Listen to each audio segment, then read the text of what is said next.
Hello everyone, Dan here, coming to you with a bit of a different video today. I've been doing a lot more the weekly playthroughs lately, which I hope you've been enjoying. Hope you enjoyed the tutorials, if that's what you're looking for. Obviously Resident Evil is my favorite franchise. I make no mystery of this. And I decided to do something a little different today. The tier makers are very popular. You know, everyone does their list of the best games in the series. I decided to go another level and do my favorite monsters, villains, what have you, in the series. And it's going to be a longer video because there's just so many things covered. This covers all the games. Now, you'll notice here, we have a special category, never a villain, because Jill is never a villain. Some of these on this list I've never encountered, whether they be from the Outbreak titles or Dead Aim. Those are just ones I've never played. Yeah. And then totally forgot, these are mostly Resident Evil Revelations 2 and Resident Evil 6 villains. There's most of Resident Evil 6 especially, and some of Rev 2 I remember. But, yeah, just off the, going off of it from this, if I have this much trouble remembering them, they probably don't belong in this list properly. So let's just dive into it. There's a lot to get to here. Some highs, some lows. All I ask is that, you know, just remember this is my opinion. If I like something you don't, you know, that's perfectly fine. It doesn't, it's not the world, so, yeah, let's try and be nice about it. I'm gonna jump around here a bit, you know, just for the hell of it. Keep us all on our toes a bit, and, so, how I'm gonna rank these are based on design, based on how they are to deal with. Are they intimidating? Are they just interesting to deal with? Any number of things like that. The biggest things are don't be boring, don't have a lame design, and yeah, and that's I think that's a pretty solid spot to place it at.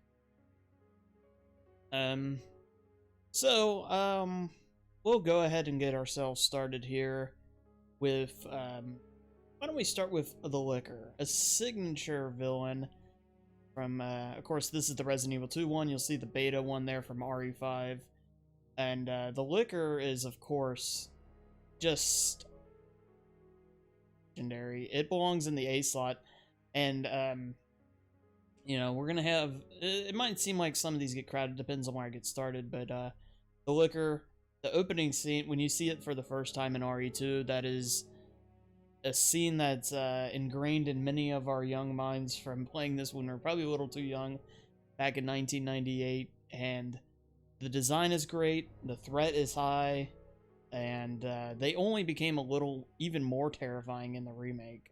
It's just a well done enemy. Alright, the Armadura. Some of these, by the way, the names, I did not realize were quite the names of some of these things, but this is a enemy from Resident Evil 4, and it is actually a pretty solid entry at a C. This enemy is the walking knights that have Plagas grown within them. You have to shoot the helmets off of, and well, you can flash bomb them then. But these guys can emerge with any of the number of Plagas within them and are very deadly. I think the design, the idea of it is cool. They're very nerve-wracking to fight, especially when you get the one-hit KO Plagas in there. Yeah, I really enjoyed that enemy. And speaking of enemies I pretty well enjoy, the Great Majin are from Resident Evil 5. These guys are the elephant hunters, is what I always have called them. I don't know if that really makes any sense, but they are very imposing. By the way, this is kind of like a ranking system within the ranking system here. These guys, they let out the awesome call when they're about to come into to attack. Like I said, very big, very imposing, very strong. I love their design. Excellent job by Capcom with them. So we'll jump over to the Globster. This is a bad one. This is a Resident Evil Revelation special. It's literally just a giant blob that sits on a beach, and you scan it, you shoot it in its mouth when it rolls over, pretty much. It's very forgettable. It's just a thing. It's just there to take your shots, take your ammo. Again, you know, if you end up liking some of the things I don't like, you know, that's no big deal. Just bear all that in mind. We'll do a little bit more Resident Evil Revelations with the Fenrir, the wolves of that you fight with Chris, and these aren't bad. I'm gonna throw them in the D slot, and remember, for the most part, S through D are all gonna be pretty decent. F is the only ones where I'm like, okay, you guys like kind of missed the mark here with this. So D is like, it's not bad. You know, maybe I should change the label on these. I think establishing that should be enough, but you know, it is the internet, so that might not be a good call. But anyway, we got too many of these for me to ramble like this. Fenrir. I love the way they hunt in packs. I love the way they look. I think that it's one of the better designed enemies outright, even though it is just mainly a wolf in the entire game of Revelations. Yeah, not bad. Not a bad one at all. Alright, okay, the Ogro Man. This is that insanely large, well, they just call it a B.O.W. in RE6. You fight it with Chris and Jake both. It's not great. The fight is terrible, I think, because they're just spamming guys all over the place. It's a low D. It'll probably work its way down a little bit more even. I don't think the design is great. I don't really think it at all is the threat. It's the enemies around it, and you just run around town and find ways to kill it. And it's just not fun. You can say that about a lot of stuff in RE6, let's be honest. I'm an RE6 defender, and I'll openly admit that. Okay, so now we've got here, why don't we do the okay, this is we'll do the Ouroboros. This is oh wait, let's do this one. All right, this is the fight that you use the Hammer of Dawn weapon on, and it's okay. It's kind of like the Ogro Man, to be honest. It's probably a little better than him. Again, not great. Again, you don't have to use the Hammer of Dawn. Actually, it's a little easier if you don't use it, to be honest. If you have like a Magnum or something, probably a little easier to fight without it. Let's get on to some more like noteworthy things, perhaps. Kind of gonna mix those in as we go along here. Okay, Jack Baker, one of my absolute favorite characters in the series. This is gonna be a high rank to some people because, you know, there's a lot of RE7 hate out there, and I'm aware of that. You know, I love Jack though. I think he's S. I think he's one of the best pure villains in the series. He's intimidating. He's quirky. He goes through a lot of cool transformations. And everybody really, I think most people do indeed see him as the true threat of RE7, even when we all, you know, Evelyn is the main villain. He made a real lasting impression. I think he's one of the series' best. All right.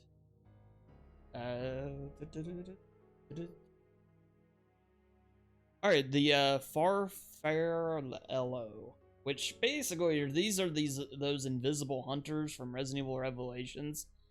Not bad. Actually, not bad at all. I at first didn't remember them. I just assumed they were going to be called Hunter version whatever, but you know, like a lot of these on here. But yeah, it's not bad. And I'll even put him above here.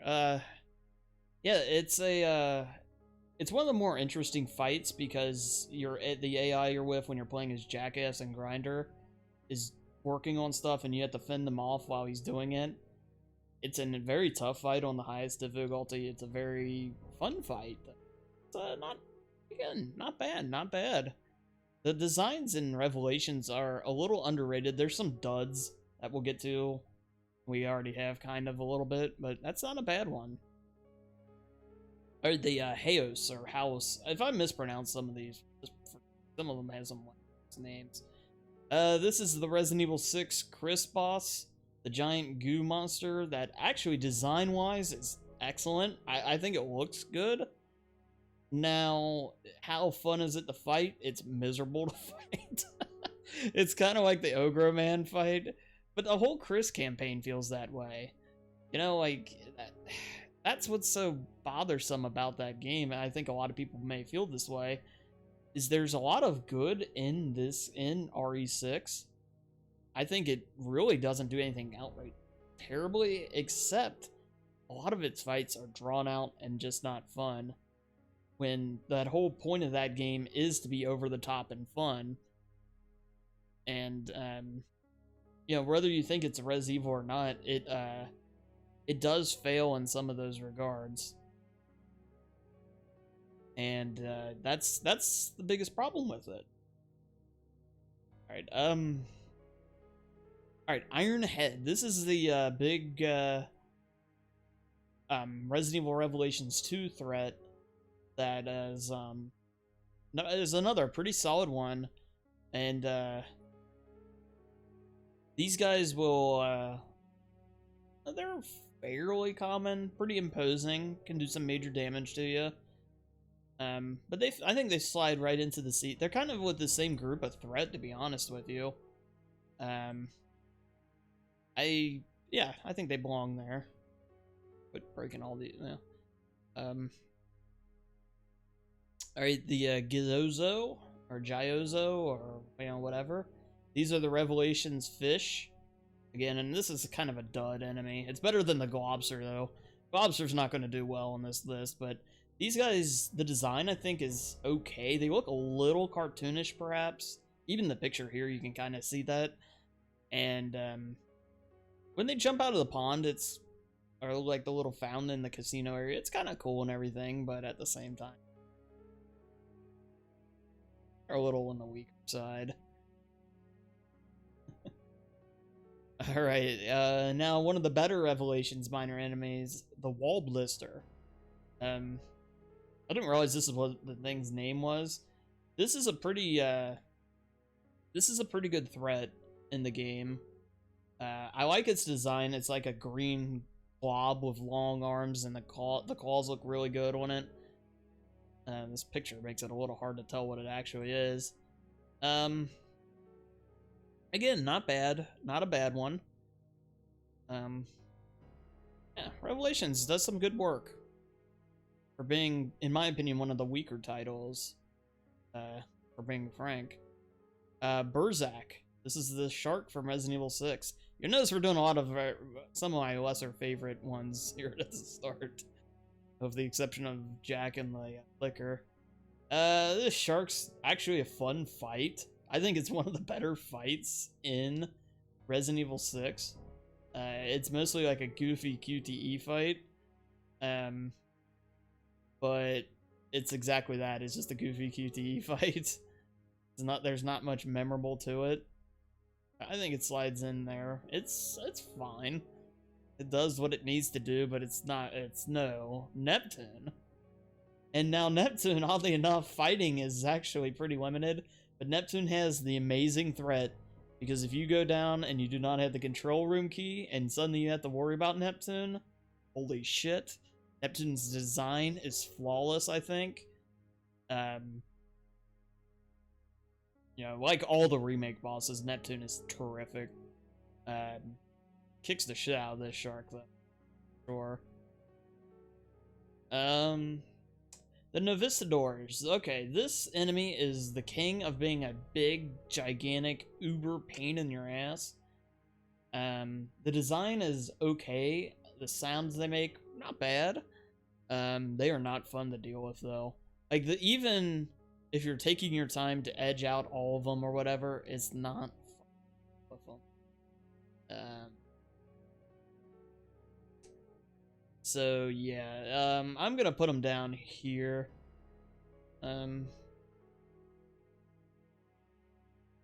Maybe a little above this guy. Yeah, ranking some of these individually is gonna be tough. I'm probably flipping them again a little bit here, a little later. You never know. Alright, Irving.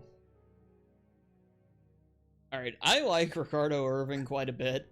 He's way over the top. The boom, the fireworks is good. You know, they sell the idea that he is the first proper boss of, or the true like threat of Resident Evil 5, even though everybody knew it was Wesker because of advertising and everything whatnot.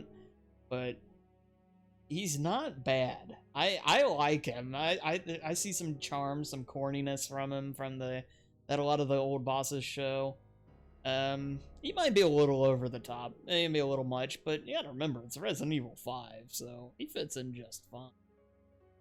Speaking of Resident Evil 5, you notice we have a Wesker and an Ouroboros Wesker. I think separating them is correct. We'll do Ouroboros Wesker here. Again, pretty good.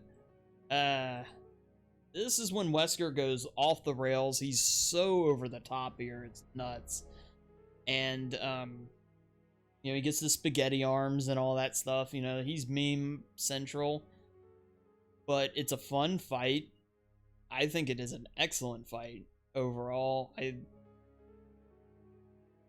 not going to say it's like among the best in the series, but it's still really solid. I just love the way he acts, the way he looks even. A little weird, but that's okay. A little weird's okay. Alright, the Ooze, the base enemy of Resident Evil Revelations. Not the best. It's better than an F, but it's low D. I'm gonna put it above Ogre Man because I don't like Ogre Man. But, yeah, I mean, what are you gonna say about this thing? You shoot it, it has a giant slug-like thing come out of its mouth. You shoot that and it's dead. And, yeah, I mean, what do you want? It's not great. It serves its purpose. That's about it. Alright, Jack Norman, the main villain, the boss of the bosses of Resident Evil Revelations. Jack is a unique fight, but I won't say it's a good fight. His lore purposes is a little on the downside. I don't get this fight. I mean, like, it's difficult, but it's difficult because it's the way you have to hurt him is shoot him in the chest, and he only reveals his chest when he, like, morphs in front of you in a certain way, and I don't know, it feels gimmicky to me, maybe. I don't know. I might be overly hard on it, but I'm not the biggest Revelations fan as a whole. So maybe I'm just like a little worn down by the game by the time I get there. I wasn't much sold on it myself. So up next,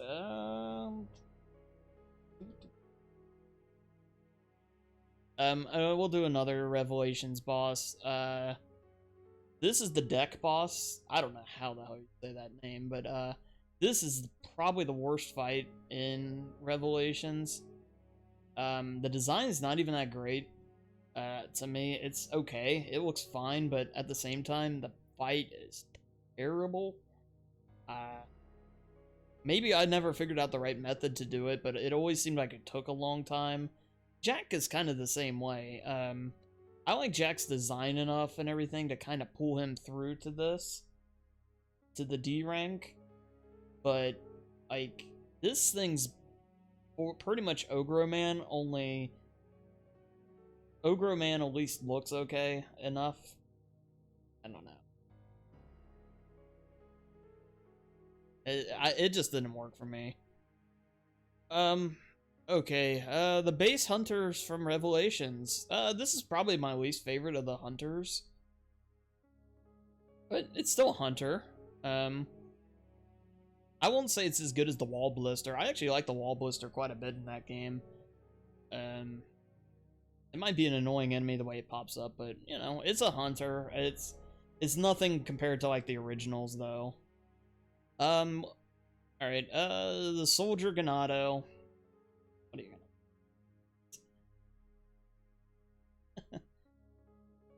gonna... you know, it's a generic enemy. It's the RE4 gun guys. I mean, gun enemies in these games as a whole is weak.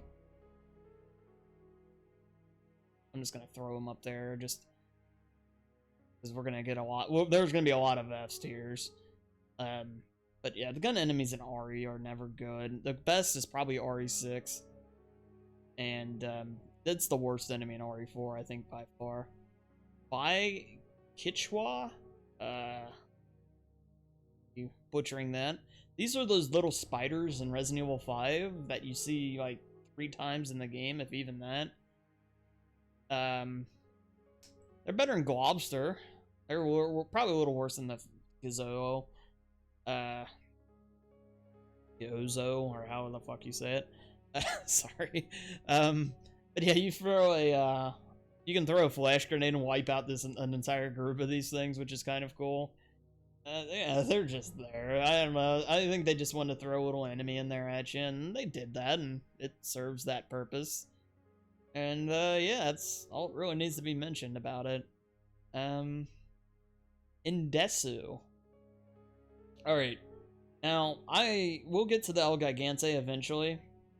This guy is essentially the Resident Evil 5 equivalent of that. But the thing is, while I love the El Gigante, and like I said, we'll get to him in a little bit.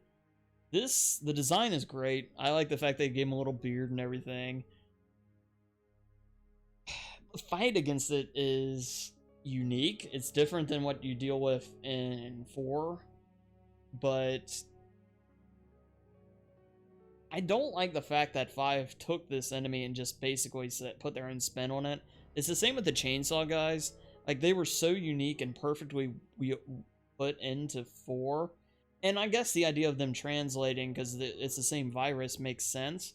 But, I don't know. Do something a little more unique, RE5. Come on. Because there's a lot of good RE5 enemies on here that we'll get to, like, Irving already. Alright, the Whopper. Oh, goodness. The Whopper's a garbage enemy. It is just there to be a bullet sponge. It's another RE6 dud.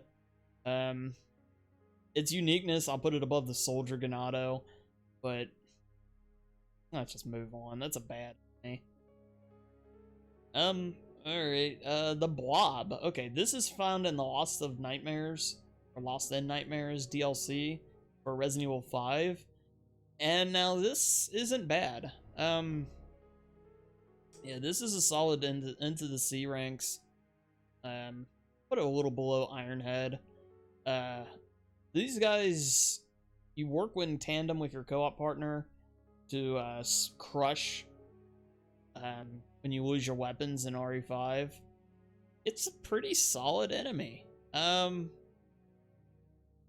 Yeah, I like it quite a bit. I love I think the design is pretty cool and everything. It's one to look forward to, I think.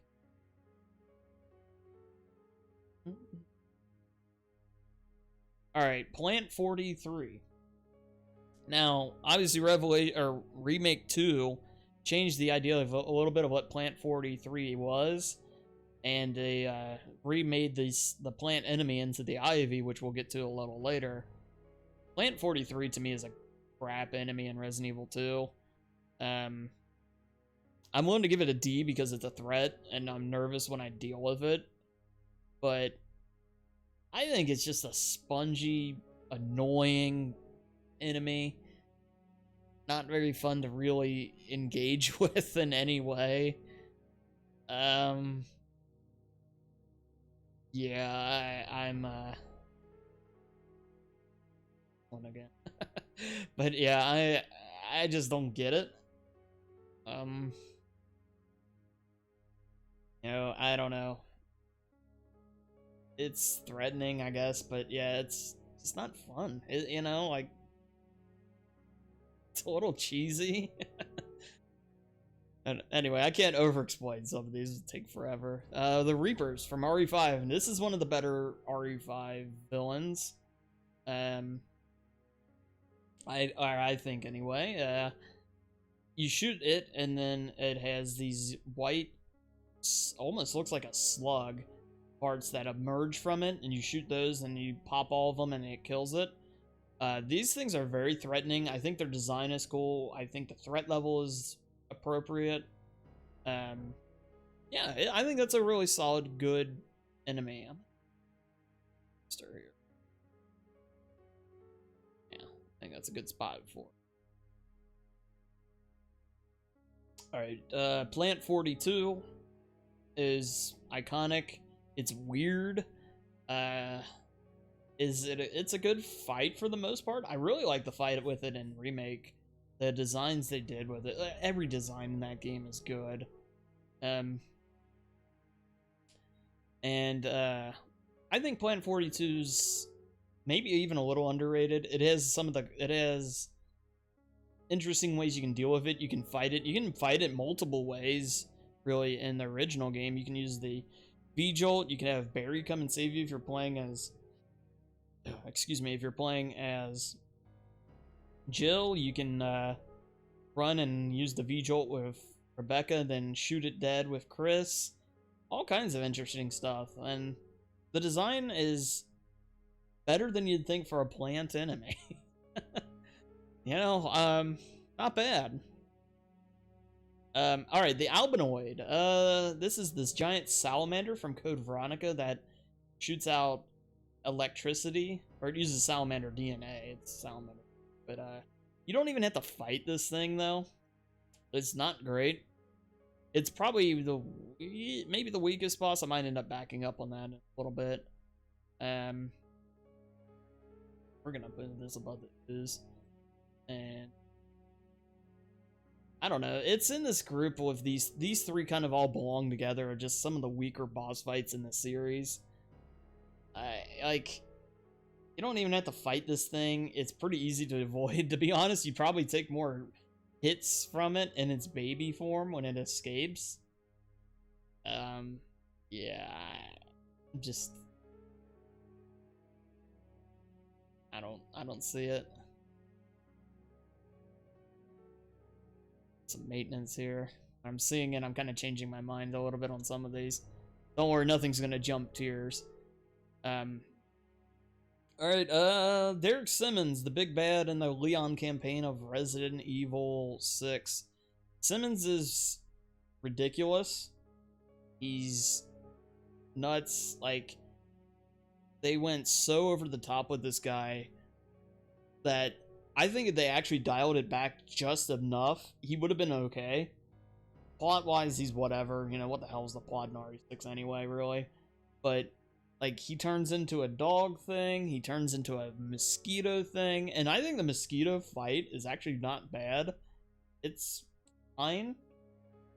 I think killing him with the lightning is way ridiculous and everything, but that whole game is. And it worked, but it's just too much. He's a Tyrannosaurus Rex at one point, too. Like, they needed to reel it in just a bit with him. But, he's not, like I said, D is not an outright catastrophic failure. I wanna, yeah, make sure to solidify that.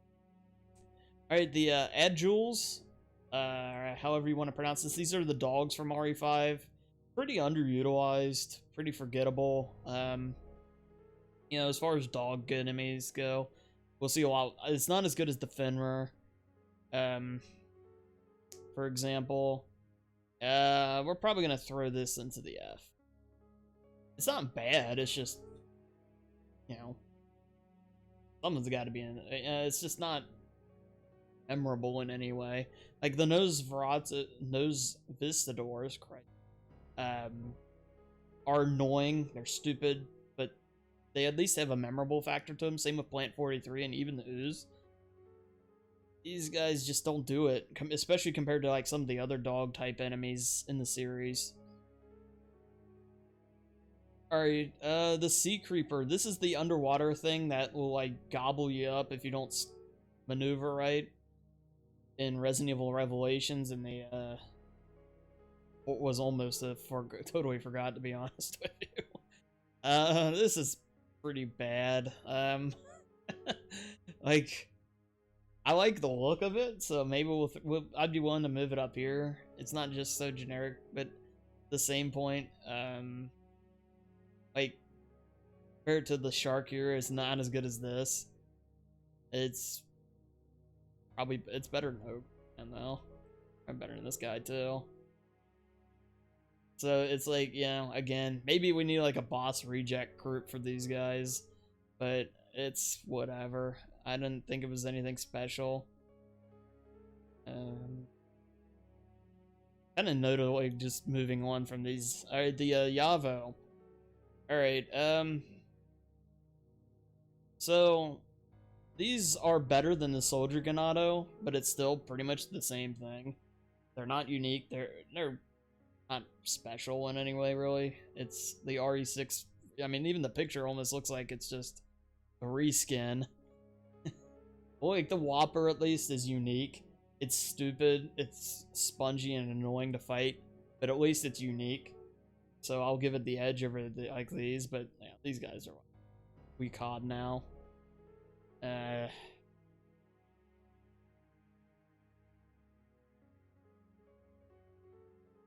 Alex Wesker. Alex is okay. I think she's a pretty good main villain.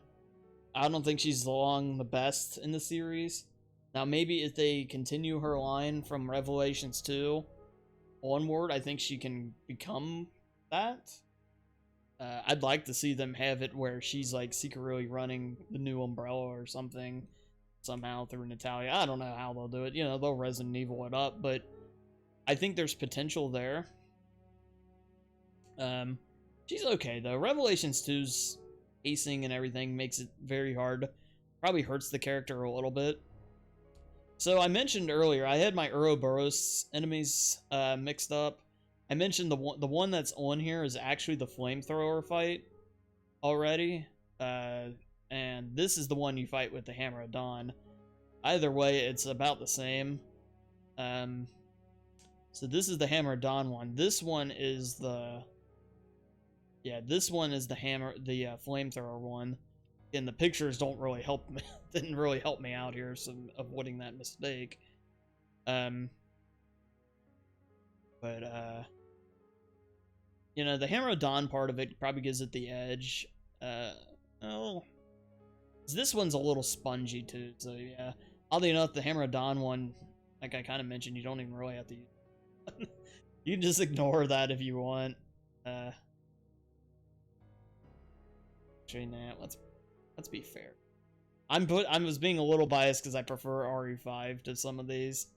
This guy really kind of belongs down here.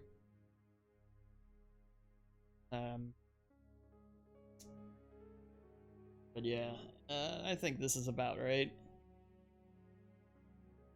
Again, some of those, like, mainly just focus on the tiers. The direct order sometimes isn't going to mean much, especially on this crowded list with these random,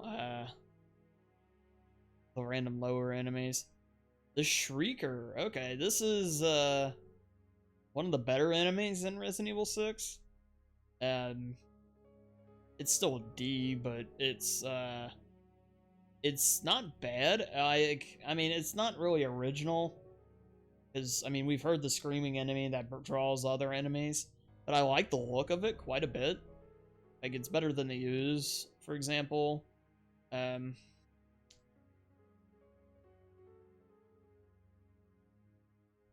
keep that the way it was.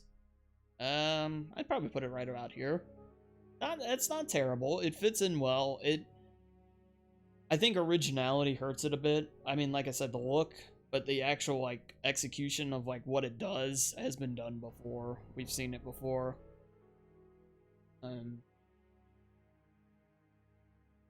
Alright, there's a lot of minor enemies in this. Alright, we'll do... I'm tired of doing RE6. We gotta move on. We'll do something else. Here we go. We'll do the ants.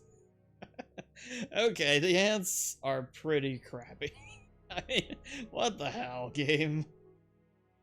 These are the ants from Code Veronica. When you enter the bug area towards the end of Code Veronica, you'll see the giant hive, and there are ants crawling on the floor. Yeah, that's these guys. They don't do anything. They're just there. I mean, what the hell? That's about all they deserve. All right, U8. This is the fight with an RE5. It's the you shoot the limbs and the thing will fall, and you throw grenades in its mouth. This is pretty good. I think it's a fun fight. That's where it gets most of its credit. The design's not bad either. Yeah, I think this is a pretty good one. That's a good candidate. It's not Neptune. It's probably really not some of it. Somewhere around here. And I think that's a really good entry though. RE5 I think did a pretty good job overall.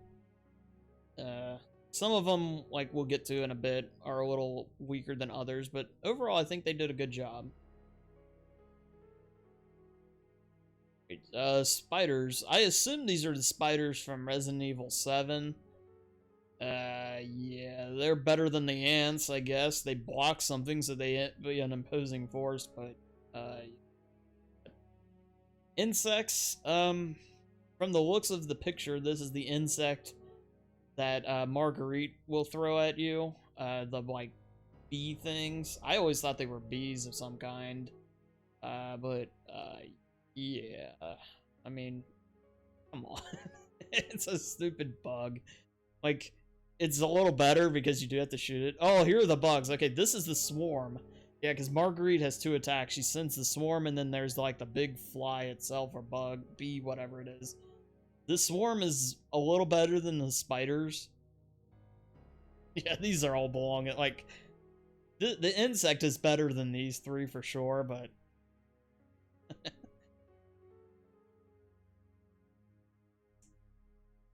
Alright,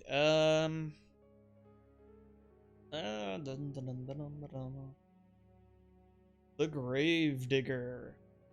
Alright, Gravedigger's okay. I don't like the, like...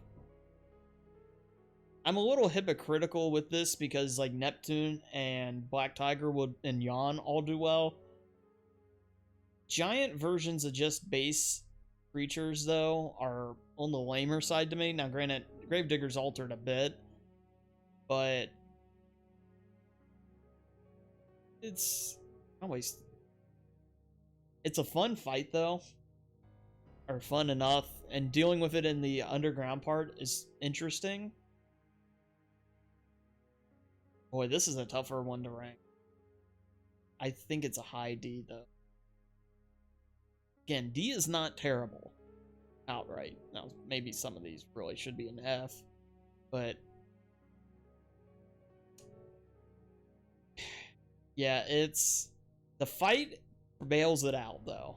I think it's a lame... Like, the design is kind of on the weak. I think the fight bails it out. Alright, let's do one of my favorite. Verdugo. I love this enemy. It is one of the coolest bosses, design-wise. I'm still gonna throw it in the A list. I love this fight. I love aliens, and maybe that's a big reason why. I like him so much. Just a terrific enemy. Cool design. Fun fight. Unique fight. Yeah, it's a good one.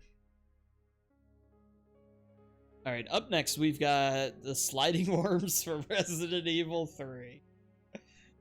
Alright, let's be real here. Okay, you're a little better you're better than the ants, you're better than the spiders, you're better than the bugs, and we'll throw you in there again. Now, you know what, I'll give it the credibility factor over the insect. Because, you know, they can poison you, so they got that to them. Alright, the Centurion. Okay, now this is a trash heap. This is the crappiest, maybe the crappiest boss in the series. It's worse than Ogre Man, even. The giant version of the enemies are bad enough, like I was just talking about with Gravedigger. The Centurion, though, takes the cake because all it existed, it does capture Rebecca, which I think was a nice touch, but it really doesn't matter that it captures Rebecca. All it does is walk around in a loop and you shoot it until it's dead. It is designed to waste your ammo. That's all it does. I mean, if you get clumsy or a little greedy, you can get hit by it because it, like, if you're just in its path. But it's a bad fight. Like, it's one of those fights where you're just like, come on, guys, we can be better than this. Like, RE0 has a lot of problems, like, stuff like that. Let's pick this up pace up a bit. Monster Pedro. Alright, Monster Pedro is excellent.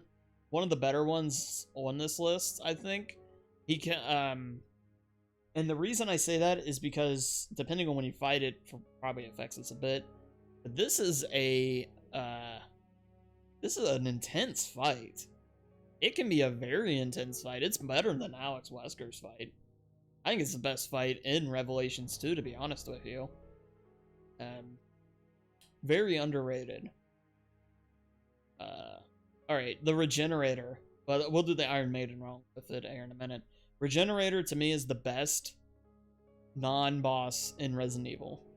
It's one of the best enemies in gaming, I would say. I can't put it above Verdugo. But it's the best non-boss maybe I've seen in a video game. I love it. It's imposing. It's creepy. That hissing, heavy breathing sound. I like the base model a little better than the Iron Maiden. I love the fact that you like shoot out its legs and it'll just jump and dive you from the ground and everything. Everything about this enemy works. It is a signature villain for the series, in my opinion. Alrighty, Vulcan Blubber. Vulcan Blood. Yeah, I think it's Vulcan Blubber, and they just ran out of space. This is the cannon wielder type dude from Revelations 2. It's okay. It kind of falls into this same group that a lot of these are kind of mashed up into. I think it's better than the. I won't say it's better than a Hammerodon or a B.O.W.s.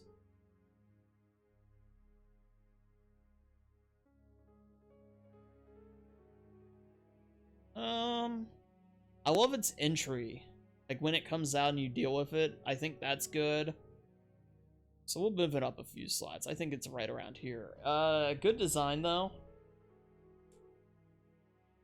I think this shark's probably ranked a little too high now, to be honest with you, but it's a fun fight.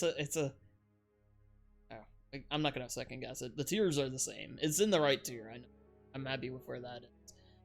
Okay. The Grasp, another Revelations 2 enemy. These are the invisible fly-like things. They're okay. Again, like a lot of these. I won't throw it in the F. It's amazing, like, when you just say, oh, a lot of these are just, they're okay, like that. But they're cool, they do it an insta-kill. I think they're better than Plant 43. I might be reckon some of these a little low. This...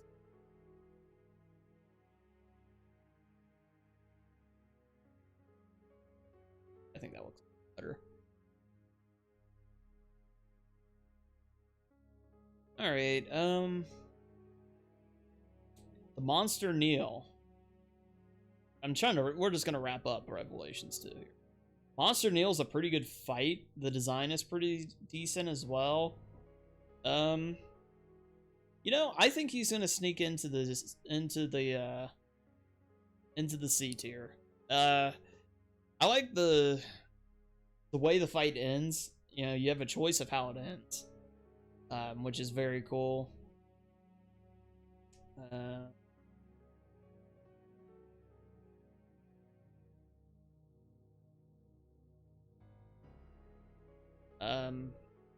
But yeah, I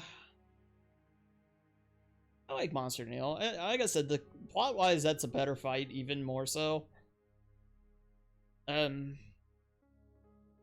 yeah, like I said, we're at 45 minutes already, and I'm gotta pick up the pace.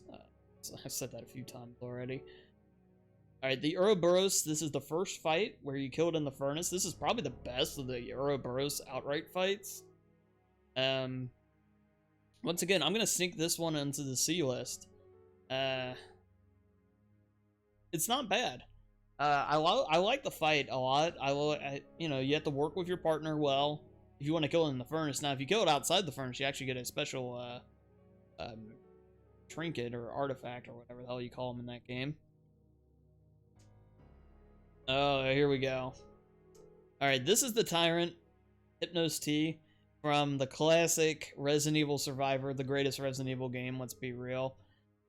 I'm kidding. Please, for the love of God, believe me, I'm kidding. This is a shitty fight. You can just spam nade it. I'll give it the credibility because of the meme factor. The fact that he looks like some kind of Pepsi Man, Dr. Manhattan off-breed thing. But, yeah. So he's down there.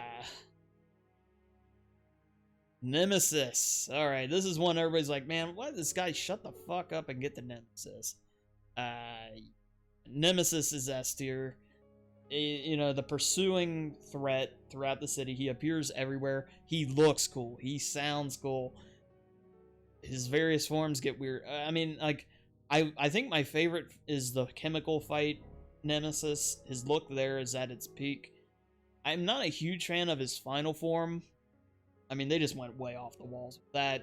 But at the same time, you got Nemesis has to be S tier. This is not a list if he's not. He's probably the second or third best. He'll be in the top 3 when this is all said and done. And yeah, just a terrific. Alright, the Eliminators. We have to address these guys. These are little assholes. One of the most frustrating enemies this side of the Novistadors. I hate this enemy. Maybe it's because it's in RE0. I'm not even going to give him the Pepsi Man edge or the Centurion edge. I'll put him there because I like their design. I like the idea of fighting an enemy like this, actually. It makes sense that they would be tested on, just given the, you know, the similarities of human DNA and everything. But my god, they are tanky, they hit hard, they jump all around, they're just frustrating to deal with. And at the end of the day, these things need to be fun. They need to be fun to kill and deal with, and the Eliminators are not that. Yeah. And that's all I got on them. The Wasps. Yeah. Come on. This is arguably worse. Wasp and Buggy, we'll put it there. Alright, all these bugs. What are we doing? Good luck. The Wasp, and that's the one from Resident Evil 1/remake. You know, like Wesker shoots a couple of them for you, and what are you gonna, you know? Well, not much to say, really. Here we go, the Adders. Oh god, these guys are. These are the, like, I always call them baby snakes because because Jan is the big one. And actually, of all these types of enemies, this is probably the best. Um, they like this. You might be thinking, man, these little spiders are doing a lot better because you know it's a few slots higher. Well, yeah, but these things move and they jump at you and everything. The rest of these pretty much just sit on their ass or are just nothing to deal with. But these guys, you actually do have to take a specific line to avoid getting bit. They have high poison rates. Yeah, they can be a pain in the ass. So I'll give them a little edge over some of those other ones, but it's still just a stupid bug. Bug, that's a snake, but anyway. Del Lago. Alright, now Del Lago has mixed views. If you speedrun Resident Evil 3, you hate Del Lago. The first time I fought Del Lago, though, it was one of the greatest boss fights I've ever done. It felt like... I think it's in a tremendous fight, actually. It borders on being a B. I'll put it as a high C. I love Del Lago, though. I love the boat. I love being pulled the way you are. The harpoon kill. The fight is probably carries it. The design's good enough, though. You know, it's not bad. Yeah, he's the first boss of Resident Evil 4, and he's better than most games' final. That's what I always say when I mention him in stream. And just excellent, excellent, excellent. All right, Birkin. We'll do Birkin. Now I kind of lump Birkin and G together, so we'll do G next. Birkin is S tier easily. He's plot reason alone is enough to put him up there probably. But I love his scenes of obsession. It just drives him mad. And then of course, he knows what's gonna happen, and he still injects it right into his system. And the way he morphs, but he still has care for his daughter at the same time. Everything about Birkin just works. Yeah, I don't know. I think I'll leave him there, but I know G is listed on here as well. And G has the same values as Birkin. Like Wesker's listed here twice. The transformative properties of G though are very good. Like to me, these are almost more the same than Wesker and Ouroboros Wesker, even in the same person. But it's all I don't know. The way it's staged out with Birkin, I think, is all even better than Wesker. And he's just so ferocious and everything. And then the final form of him looks like a bit of a, say it looks like an asshole or whatever. Well, you know, that's beside the point. I think it's excellent though. You know, overall, just an excellent enemy. Birkin deserves that spot.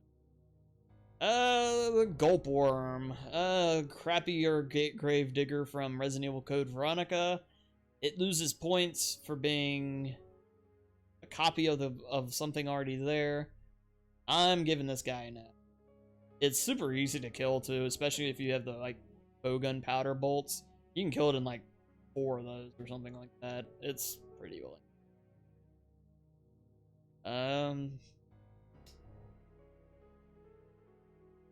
The Lurker. This is the giant frog from Code Veronica or Resident Evil 0. It is rightfully placed on the F tier. I like the look of it. I'm not gonna give it a but. I don't know if I can rank the Eliminator above it or the Centurion. I think we'll put it right about here. I like the design of it well enough. I mean, it's pretty. Well, it is pretty straightforward. It can be one of the like. It can lead to one of the funniest, but also the most frustrating deaths if it grabs you and then swallows you whole. But it's really easy to avoid that. It doesn't pop up much either. That's why it's in the F tier. I think the look is good enough to be a little higher, but nothing about it. Everything else drags it way down. Like, what is this? All right, however the hell you say this, this is the Regenerator knockoff from Resident Evil 6, though. Not too bad. it slots in right about there. You deal with it with, I know, Leon and Helena at one point. It's okay.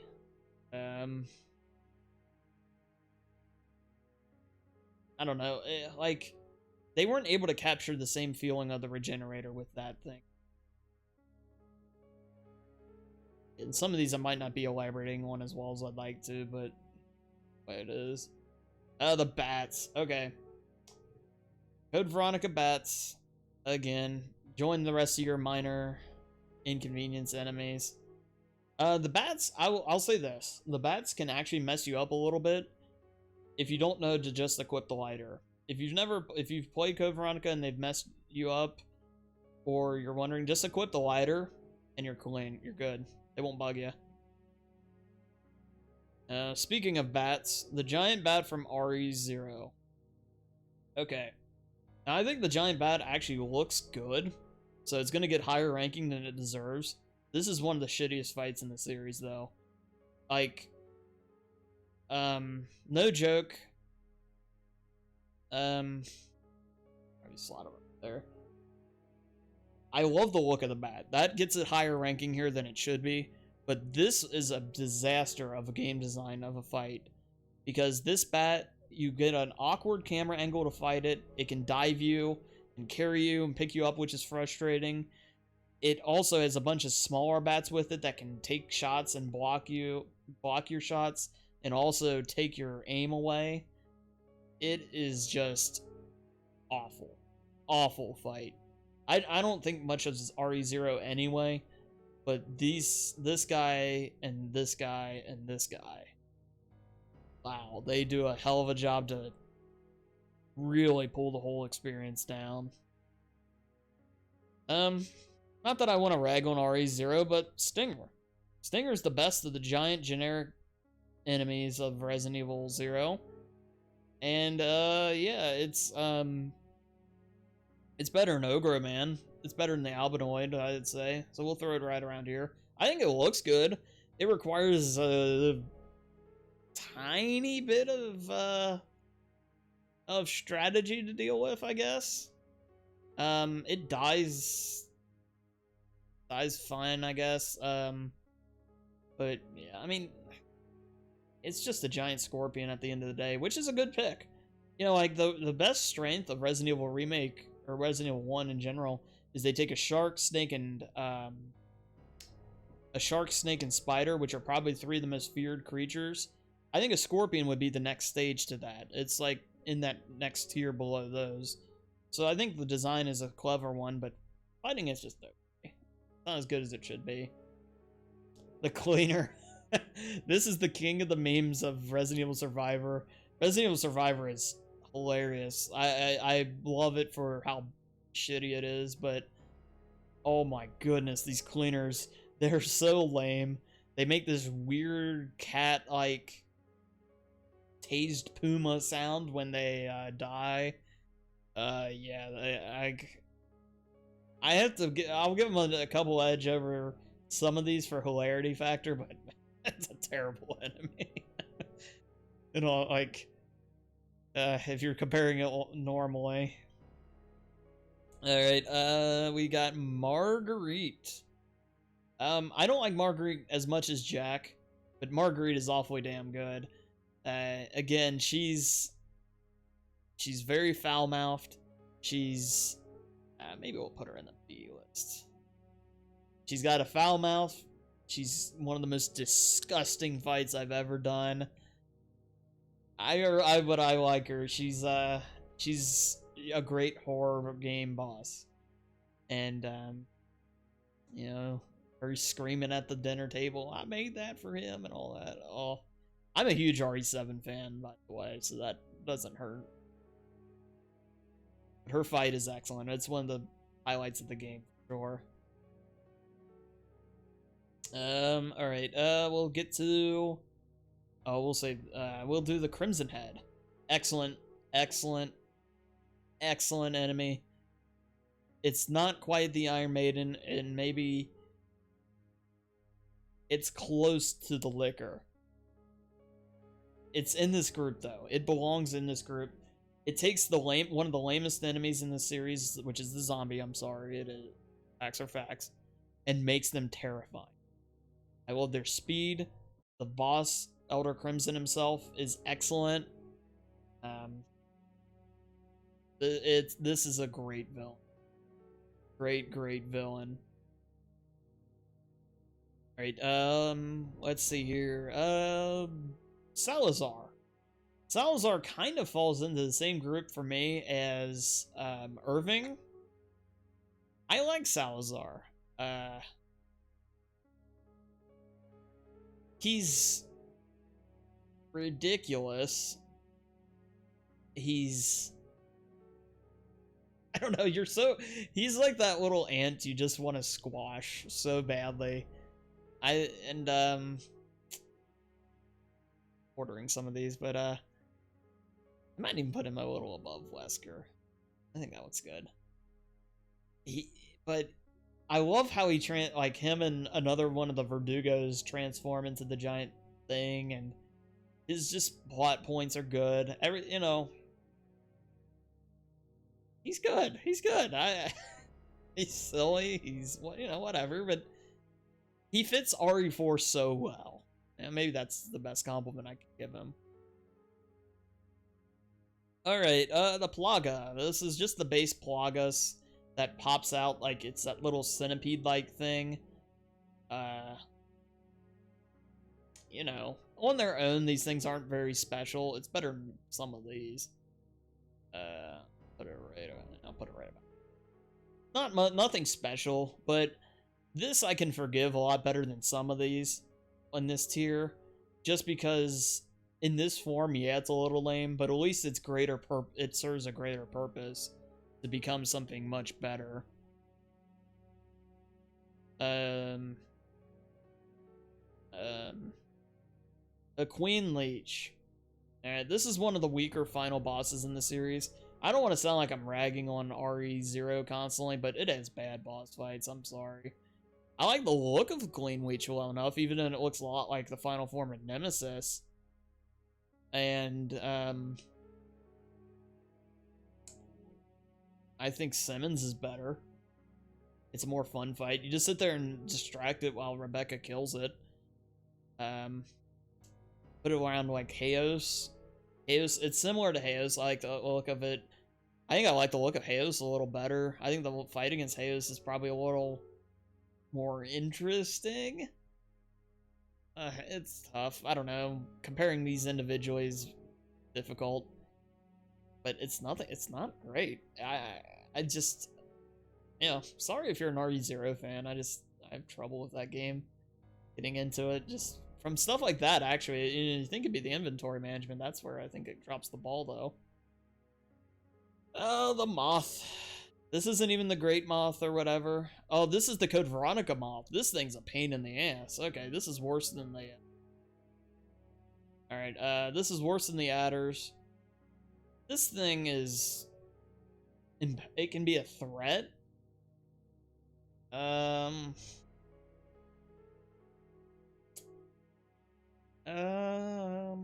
don't know. Like, I think it's an... I don't want to give it too much credit. I don't want to give it too much credit just because it respawns, which is very frustrating. An enemy that can poison you can respawn. It also lays eggs on you, which is just annoying. But it is a threat, so I'll put it above these other ones.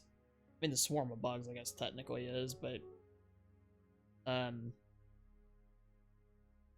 That's a very frustrating enemy. Alright, Alright, Mr. Minda is the village chief himself.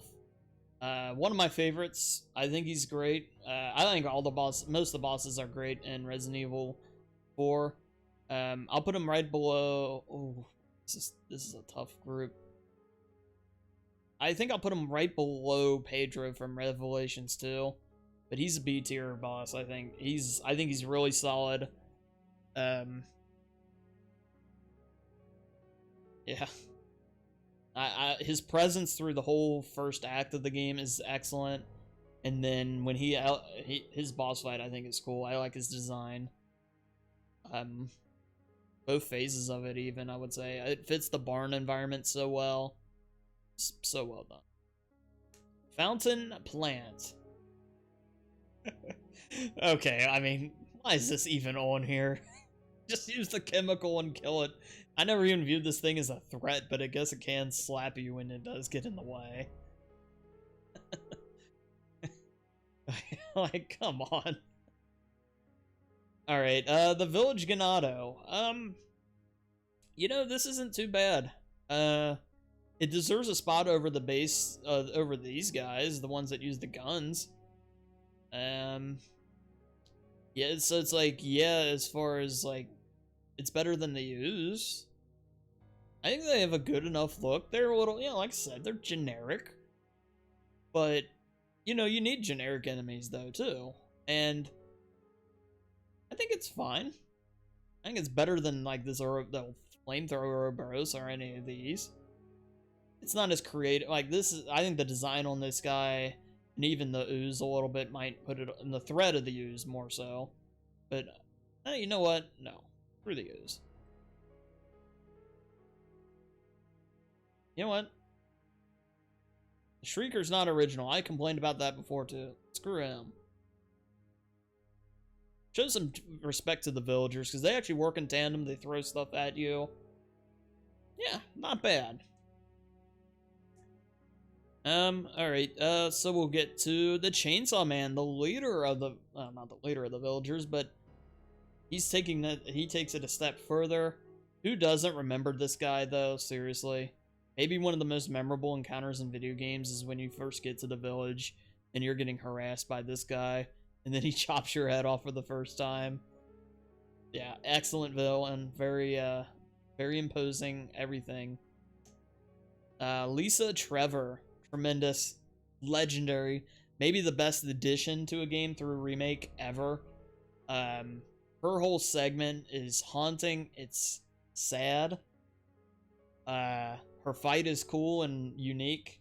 She's very, I mean, we really technically don't kill her, and Wesker kills her through the Umbrella Chronicles, but he doesn't even really. I think the explosion does. Haunting enemy. It deserves high A.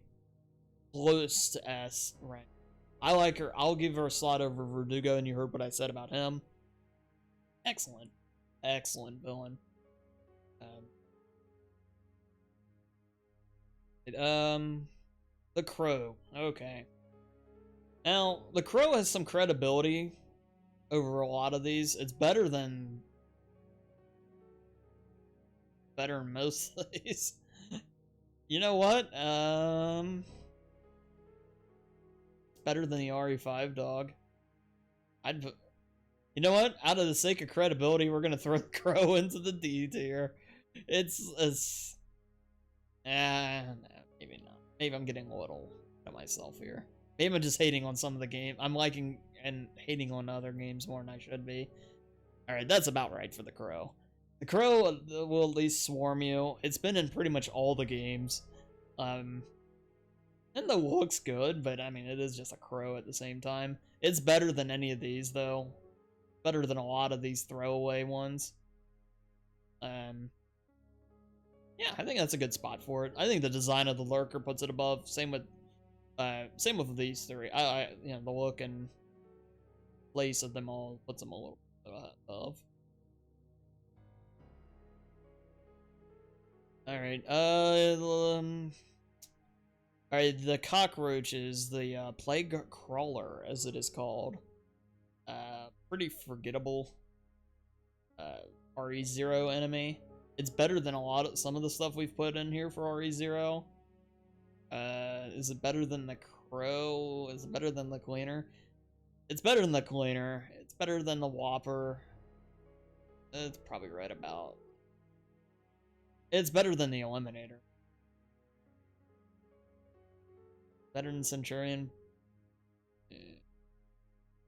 Grudgingly feel like I'm moving it up the list a few slots. Yeah, that looks fine. you know, not a bad enemy. It makes sense of, you know, it's better than a lot of these. I'll put it like better, like a lot of the RE0 just make something big thing. It could be worse. All right. Anyway, okay. Cole Milios. This is the dog enemy from Resident Evil 4. It's better than the one from 5. I wish it was used a bit more. Actually, I thought it was the dog. Agile might. I wish it was used a bit more, but it's definitely a step above.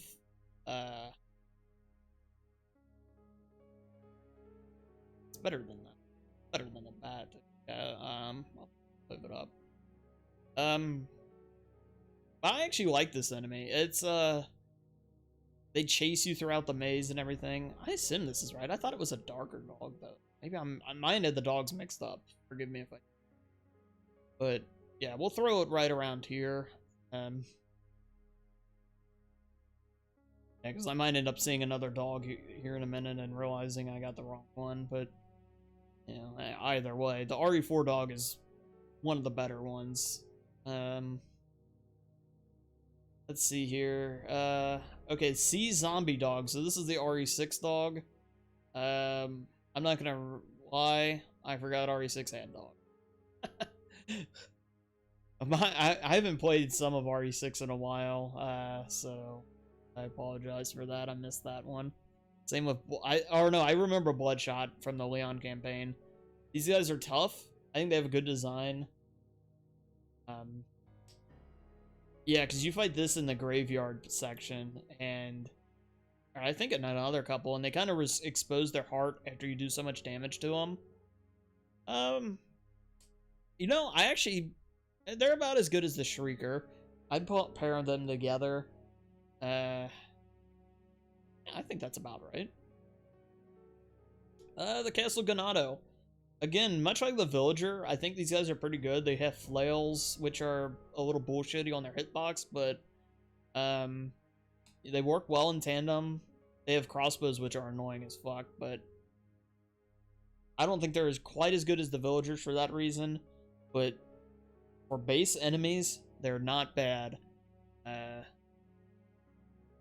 You know, someone's got to do it. Yeah, and they do it well. They do it as well as any of them. Although maybe not as well as the Wetlands Majin from Resident Evil 5. These are what they call the wetlands, the marsh-like lands with the crocodiles. These are the guys there. And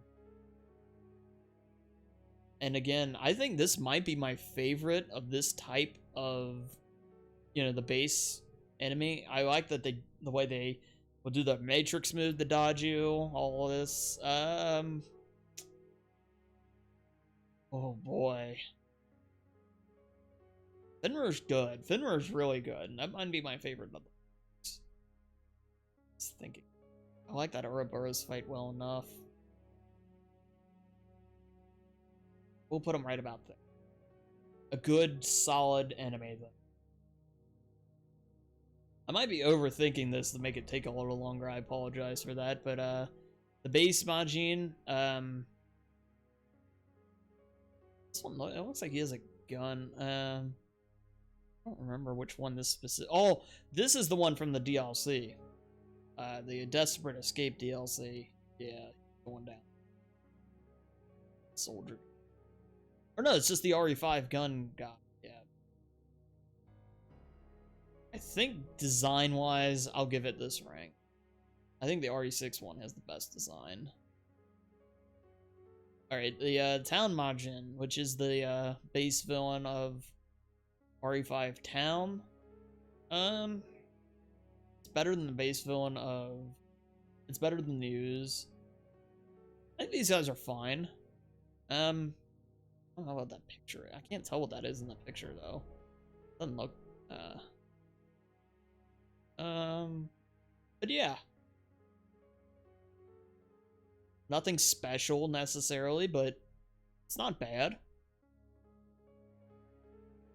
I don't think it's as good as the Wetlands, like the Wetlands enemy. But I don't think it's as good as these either.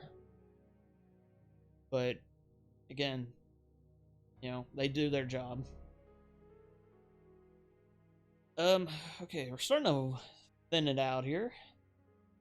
Alexia, the head final boss of Resident Evil Code Veronica.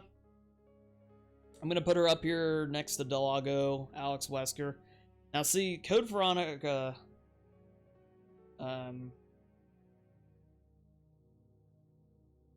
Alexia's good. Her look is good. You know, I like all that. The problem is, Alexia is almost talked about more than she's actually in it. Like, obviously she appears and she attacks and captures you, and you fight her, and she's imposing in the first fight, especially when you're playing as Chris, and, you know, when Wesker gets his ass kicked by her. But I wish she was the star of it a little more. Like, Alfred does most of the talking for her, and he stops a little too early, maybe. I know, like, I don't know, like, I just wish she had more screen time, I guess, to send her to that upper level that some of the higher levels, because she hits every other note, I think, perfectly. That's where she kind of loses it. Alright, the RE6, the RE6 Ada clone, I remember her, but, I probably should put her down there. I don't remember fighting her or dealing with her. I didn't remember dealing with her at all. I remember the look. I remember seeing this enemy, but I don't remember still. I apologize. I should have kind of wheeled. I tried to weed most of these out already before I started this. Some of them I just, you know, looking at it now, I just don't remember. Alright, the giant moth from RE2. One of the big omissions, according to a lot of people, from Resident Evil 2 remake. Yeah, this thing's kind of crappy, but I'm gonna give it I'll give it some credibility edge. We'll put it right about here. It's a crappy enemy, come on, people. It doesn't really do anything. It's better than the B.O.W.s, or, yeah, we'll put it right about here. And, it doesn't really move. It does move some. I guess it can attack you, but, you know, come on. Let's not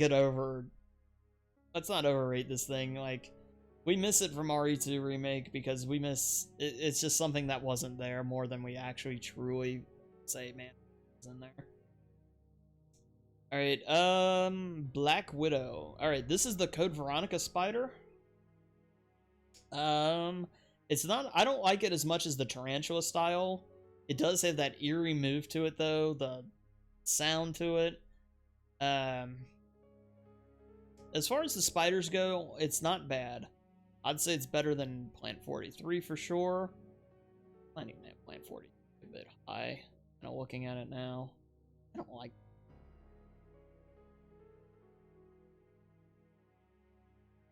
Yeah, something like that. But yeah, a pretty decent spider. It's mostly built on design. I think it's actually a little more threatening than the base spiders, which helps it. The big Black Widow is just the giant version that comes out of the ice. And honestly, it's kind of lame. It belongs in the SF list. I'll give it a bit over the bat because at least you don't have to suffer through fighting it like you do the bat. But yeah, it looks good. But a lot of these look good. A lot of them look good, but dealing with it, like I said, I just run over, grab the Nosferatu medal, the Alexander pendant, and I just leave. I don't think I've ever killed it. A lot of the Code Veronica bosses have that same problem, in fact. Alright, Leeches, the Leechmen from RE0. You love this guy, don't you? You have to use fire on it to really get rid of it, otherwise it will deal a ton of damage through whip attacks that have way too much range, grab attacks that have too much damage, or the fact that it can self-destruct and do even more damage.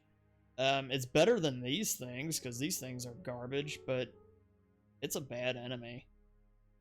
RE0, like I said, just breaking down the enemies, if the Lurker is my favorite of the non-bosses, really start to feel something is wrong with your game. Like, just take an honest assessment of the enemies of RE0, and it doesn't do well. Alright, Alright, the Hunter 2, we're gonna do. This is the Code Veronica Hunter.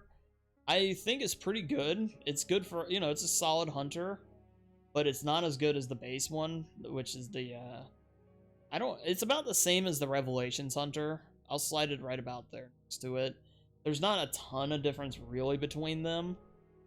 I think the design is fine. I think these are about even for me. The Liquor Beta, it kind of falls into the same idea of where, like, I like the classic look and everything better. I think the thread is higher in the classic versions as well. Something with the new games, the over-the-shoulder games, don't... It makes me wonder about the hunters in Resident Evil Remake 3. I don't know if I really... Well, Remake 2 kind of cancels that out with that game's liquors. Still, though, they look good enough that I'll throw it right about here by Neil Hunters. It's... I don't know, I feel like I stepped over myself a few times there. I'm sorry, I'm trying to rush, but also say something here, so I might be screwing this up. Sorry, I'm not used to doing content like this just yet. We'll work on it though. Alright, Deborah. Deborah is Helena's sister from Resident Evil 6.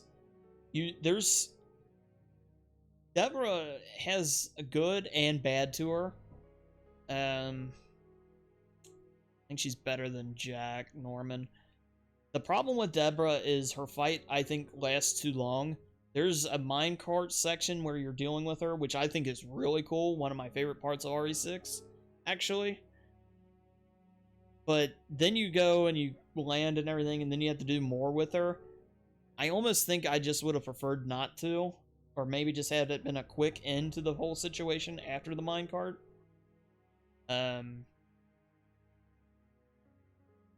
But she's, yeah, so I think she overstays her welcome, but she's not bad. I think the minecart part, if it was just that and a little cleaner, she would have been up in the C list. Krauser. Krauser is excellent. I know some people may not like him as much. I think he's great. I love his plot purpose. I love his design. My only gripe with Krauser, and probably the only reason I won't rank him any higher than, like, I think his highest points could get him into an S. The problem with him is he doesn't have enough screen time. Now, I am aware, I was made aware in one of the Chronicle games, you can do some stuff with him and Leon backstory. I've never done that, so that might change my placement of him a bit. But he's basically crammed into Chapter 5-3 of Resident Evil 4. And I wish he just had a little more time to develop and everything. But I think he's excellent. I like fighting him. I like the knife is his weakness. That's a nice touch. Even if it doesn't necessarily make a lot of sense. He's good. He's a good one. Rachel Ooze. Alright, Rachel Ooze is like a slutty version of the base Ooze. She really just runs from you. Yeah, I don't really like this fight all that much. I'm gonna throw her right around here. Like, it's basically one of your comrades you're looking for, though, and she ends up getting the, whatever, I know the Revelations virus infects her, and then she's, like, transforming and running away, and you actually get a trophy if you stop her in time, like, before she reaches a certain point, but, nah, I think that's a huge miss of an enemy. Just my opinion again, and I don't know, like, you'd say she's hot, but thirsty boys aside, let's move on here. Swamp Man. All right, now I don't like what Swamp Man actually is. I like the idea that is dead. but the design is actually okay. The fights are so goofy because, well, it's End of Zoe, for those that don't know. And it's the End of Zoe. Well, I guess he's like the looming boss. You fight him a few times, and I don't know, like he's kind of like Simmons, where he just is probably there a little too much. But it's so goofy. I wish it wasn't Jack. It is Jack, and I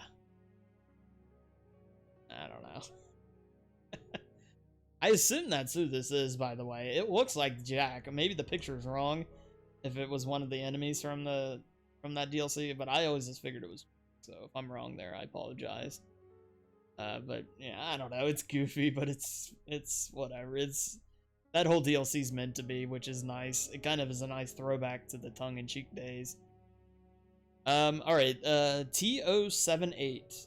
Okay, this is the code Veronica Tyrant with the stubby hands that are almost look like the closer's hands from Silent Hill 3 a little bit. This guy's not bad. On the Tyrant list, he's probably a little low. What?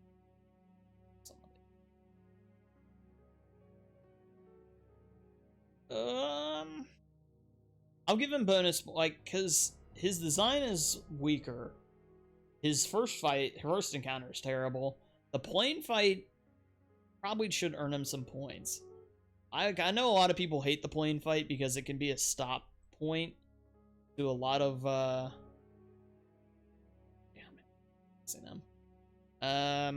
it can be a stop point to a lot of runs, and he can punch you off of it, which is frustrating. He can deal a lot of damage really quick, which is frustrating. I like the fight overall, though. I really do. And I think this is a good spot for him.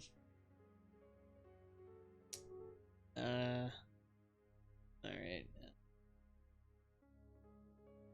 Alright, the Cerberus, the base dog.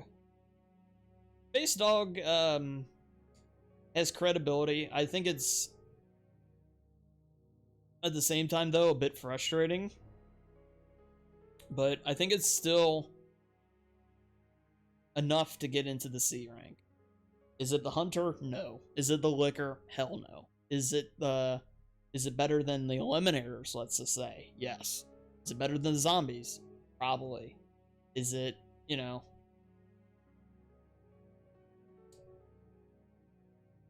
I think it's done pretty much right. The Ivy. Okay, this is the Resident Evil 2 remake version of the plant. I don't like Plant 43, as we mentioned. As you can see, it's down there in the D list. Ivy, I like quite a bit. I love their sound. I love their look.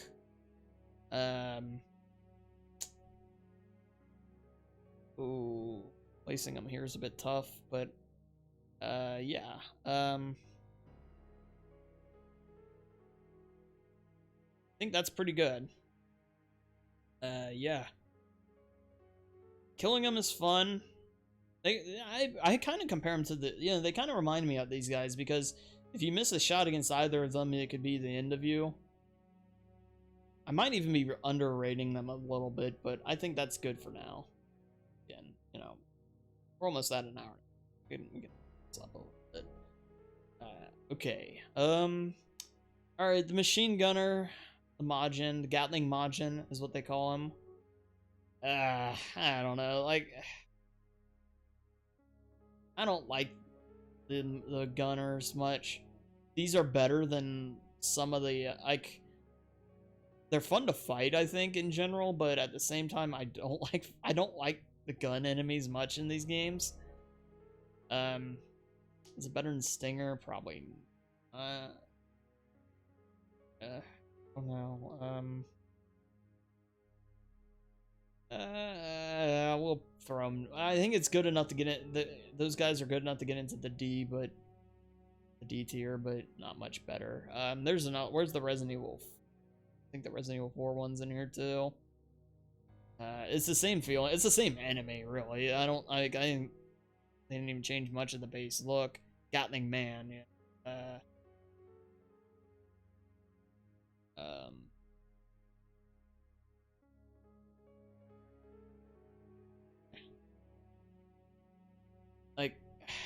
they're good enough to just be above some of these, but like, yeah, I can't say much more about them. So I shouldn't. Let's move on. um, okay, so we got this dude here, this Cephalo. This is the base Plagas enemy from Resident Evil 5. Yeah, actually, not bad. It's better than they use. Probably about it.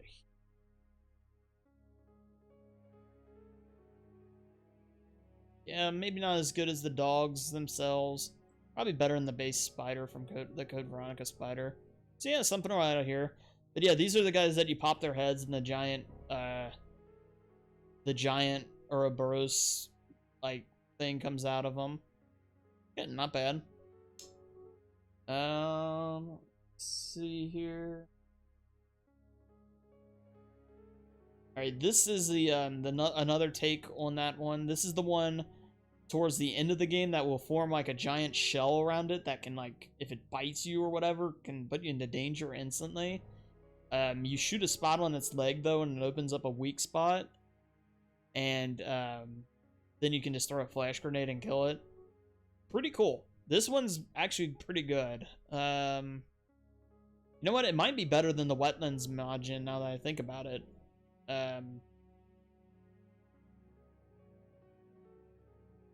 Yeah, I think we'll put it right about there. I wish this pictures did it a little more justice, but I like the design. I just like the idea of it as well. I wish it didn't come at the point when the game was littered with the gun enemies. You could probably appreciate it a little better. It'd be easier to appreciate. Maybe that's a better way of putting that. But yeah. Alright, let's see here. We'll go with Evelyn. I am kind of doing this on the fly, if you're wondering. I'm just wondering what I want to mention next and how I want to place things. But yeah, Evelyn kind of fits in here with the... this has nothing to do with these three being female, by the way. Let's not go there. I'm just mentioning it now. Comments be comments. But Evelyn... plot-wise, I love Evelyn. I think she brings... the whole story behind this character is pretty good. If you read all the information given in RE7. I just wish Evelyn was a better boss fight. She's like a crap... like, she's basically like fighting G5, but without the forms before it, to give it some real muscle. And her final form, you just shoot like 3 times and it's dead. Plot-wise, though, she's strong. She's very strong. I think the design of her boss fights is pretty decent. It's decent enough. Anyway, it kind of actually, she reminds me a little of Alex Wesker. No, I'll take that back. I'm getting myself a little there. It's been a bit since the Void Revelations, too. But yeah, I think that's a good spot for her. Alright,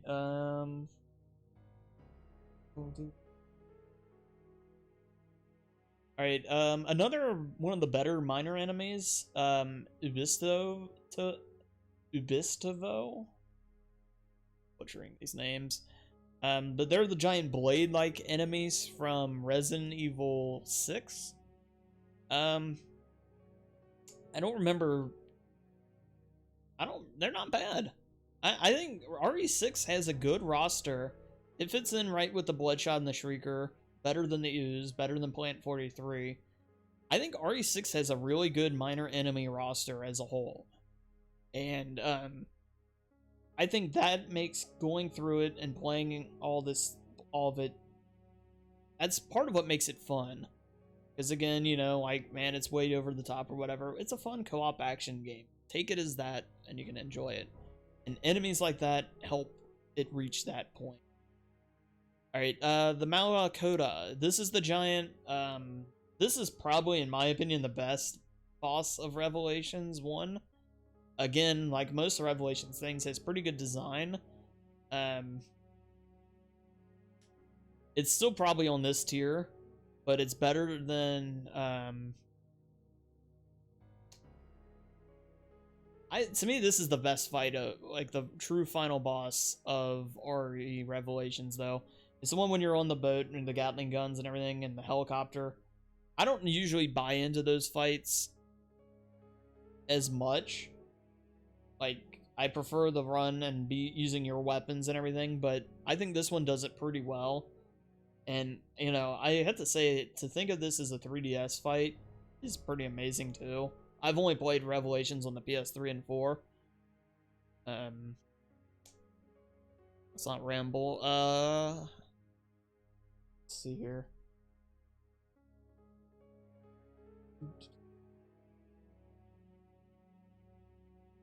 Alright, the Napad. This, again, another pretty solid entry from RE6.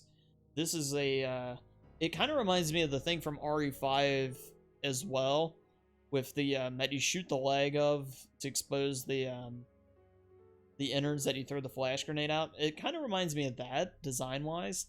Again, really solid, good villain from Resident Evil 6. Let me give it.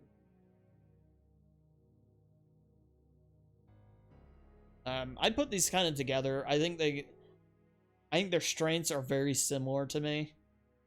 Fun to deal with, though. Yeah.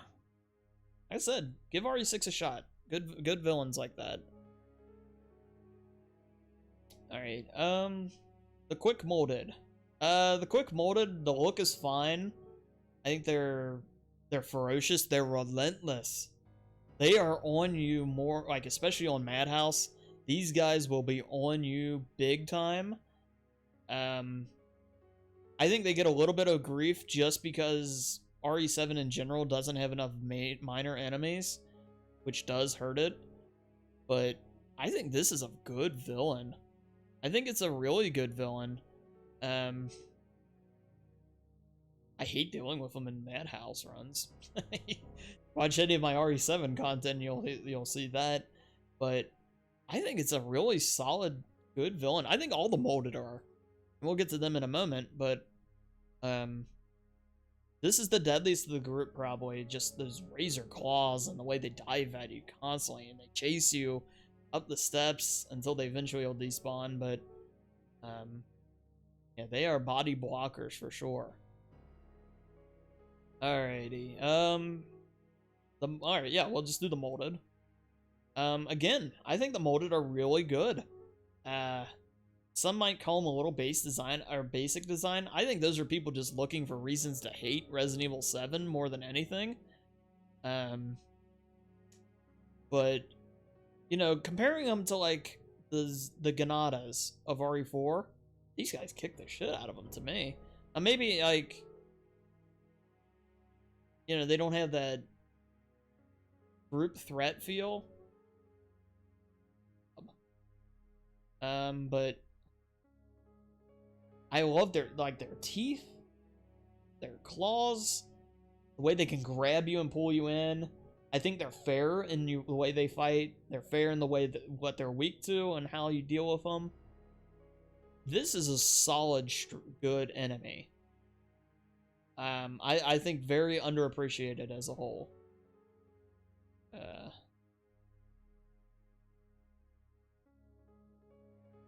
This is the ooze that,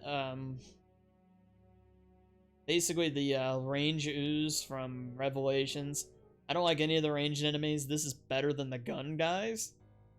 But it's pretty weak. I'll give it a slot. It's above, well, I don't know, the Whopper at least you can shoot the shit out of, so I'll give it above that, but, or below that, but it's not great. I like the base ooze a lot better.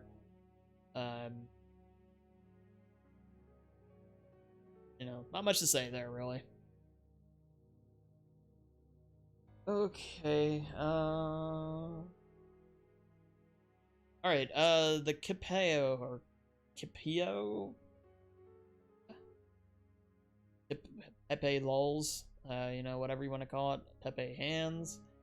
This is the bug-like thing almost a bat type thing that will fly out of enemies in Resident Evil 5 upon killing them or whatever. These enemies aren't terrible.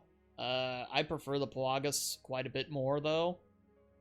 Placing them is a bit tough. Like, their design is okay. Maybe that's a plus. I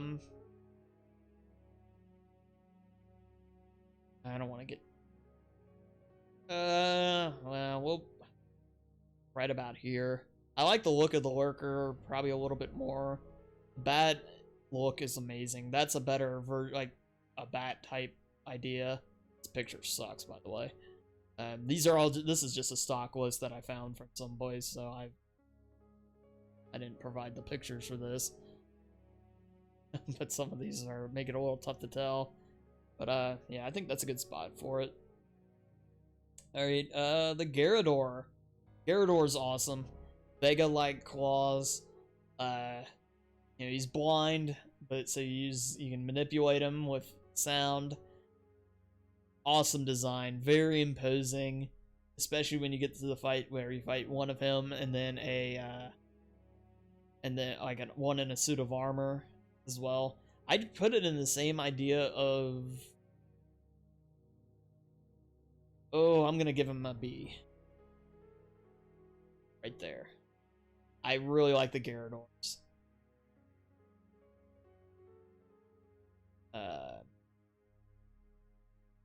Alrighty. The T is 001. This is the Proto Tyrant from Resident Evil 0. Probably the best fight in Resident Evil 0. I mean, it's okay. It's probably the weakest tyrant in the series, I would say. I can say that pretty comfortably, in fact. Yeah, we'll throw him in the C tier because I like the design. It is somewhat interesting. I like the way you dodge it in the first fight anyway. The second fight sucks totally. The second fight's one of those fights that's bad because Resident Evil 0's controls suck, co-op wise. So you can just park Rebecca, I guess, on the other side and fight it with Billy. That's probably what you're supposed to do. But I like dodging I like that it leaps at you a little bit. You can run around it, and I don't like its iframes necessarily, but the design's good. Everything. I think that's a good spot for it. Again, it's trapped in Resident Evil 0. Give it a break. C zombie. Okay. I'm not gonna lie to you. I know there's zombie. Well, okay, now we can. I'm not a zombie guy though. I'll elaborate that more in here in a moment. But we're gonna throw this one.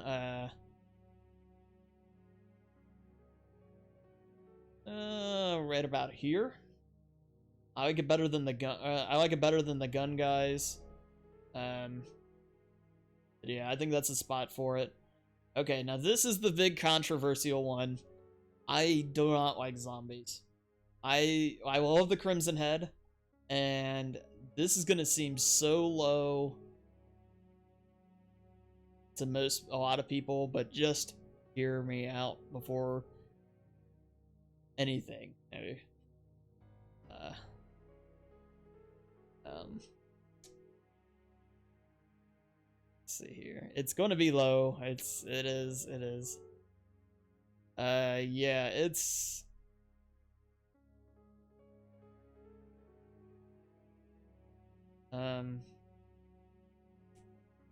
Okay. So I'm gonna put the zombies right around the crow.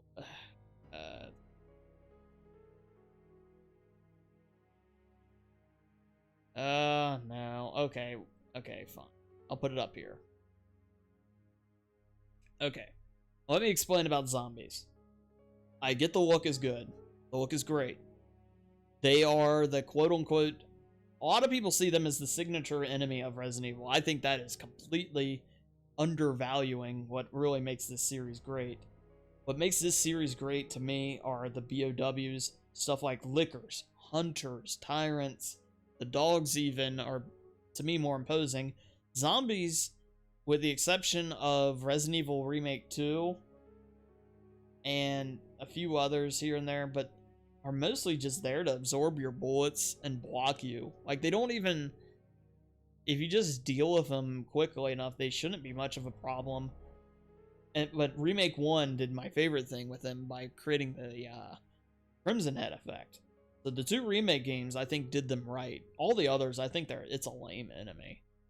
I know it's not a popular opinion, but to me, I don't get it. Like, I mean, yeah, like, as far as actually just fighting and dealing with, they're not useless. They're better than a lot of stuff on this list still, but they're not great either. The Chunkus, this is a pretty, you know, this kind of falls in that Shrieker category of, it's an okay execution of something we've seen a lot, but the idea of the enemy that just you shoot enough and it blows up is kind of, yeah. Then we're gonna throw it down here.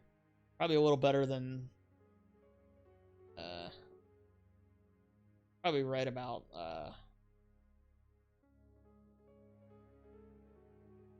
yeah, somewhere around there. Like, you might be wondering, like, okay, you're saying, like, some of this stuff is more fun to fight than the Eliminator. Eliminator, let me just reinforce, is a cool design and makes sense. It's just frustrating on every other element. And, that frustration drags it so far down. But its core gets it above a lot of these base ones. You know, same kind of Centurion. Some of these all kind of fall into that. There's a little bit of inconsistencies in some of these rankings too. Don't fall on that. Beg you. The tier is what ultimately matters. Alright, the Lepatista.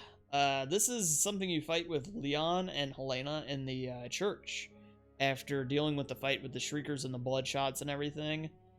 You basically have to kill it before it infects everybody for a trophy. This isn't bad. Again, it's... I remember enjoying this fight a good amount. I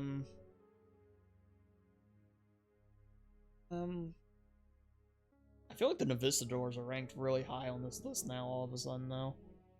On these D lists, but I'm gonna put it right about here. It's a D list, it's a D tier.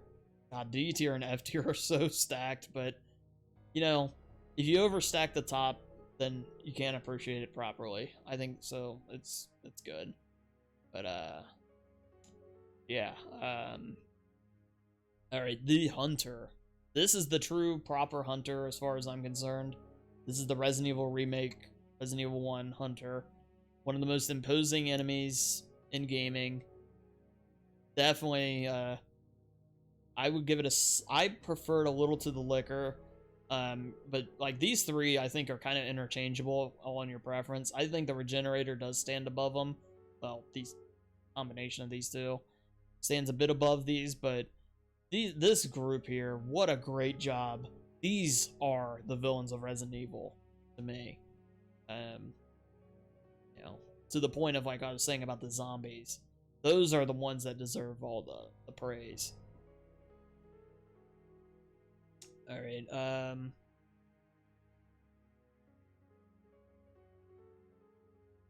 the Alligator. Alright. Now the Alligator, alright. Like, the Alligator is so... I'm gonna give it the D tier. You might be saying, well, wait a minute. You're full of shit because, you know, it's just a giant thing. It's super easy to deal with.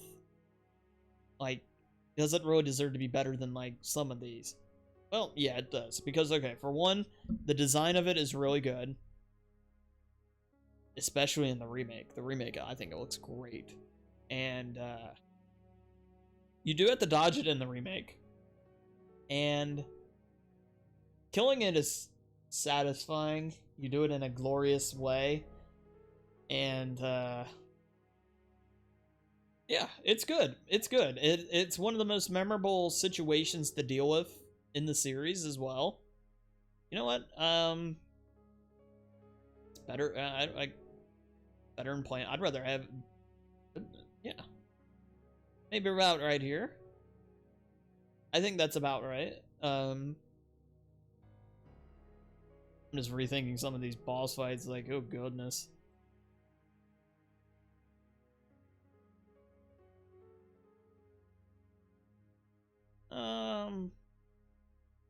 Maybe go with that. Something along those lines. Anyway, again, that's me just being compulsive, not worrying about what we should be, which is this list and getting through it. The pincer ooze. All right, this is the ooze enemy, kind of similar to the Resident Evil 6 one we mentioned earlier, where it's got the bladed arms. There's a molded that we'll get to in a moment in the same vein. Not bad. Again, I think we'll just give it a slot above the base ooze. It's pretty, you know, about the same, really. Yeah. Good design. Revelations, underrated design. Like I said, it and 6 both, I think, are underappreciated in that regard. Alright, I think this is our last, we got the Skag Dead. This is a bit of an... I like fighting this thing. It probably has a little more health than it should. Again, maybe it's like a situation with some of these where I'm not doing it right, or I'm like, I screwed up something with the fight itself. But this is a pretty fun fight, actually. It's the thing in the captain's cabin in Revelations 1. I think I like the Hammer of Dawn a little bit better. I like the Clean Leech's package a little bit better. The shark, yeah, I think it probably fits in right around here. But, a good fight. It's a good fight. You know, like I said, the shark is a controversy. The shark's probably a little too high on this, but I have to admit, it's so stupid. I love it. Alrighty, and you're full of shit. You're contradicting yourself. The tears are right, though. Don't worry about the tears. Alright. The 2-blade molded, good enemy. You know, it's much like, I think it just takes the base molded and improves it.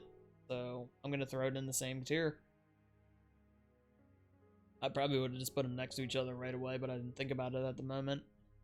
Alright, the big Man Majin. I like this enemy. This is one of the better enemies of RE5. Actually, you know, I kept saying, does this guy break into the C tier?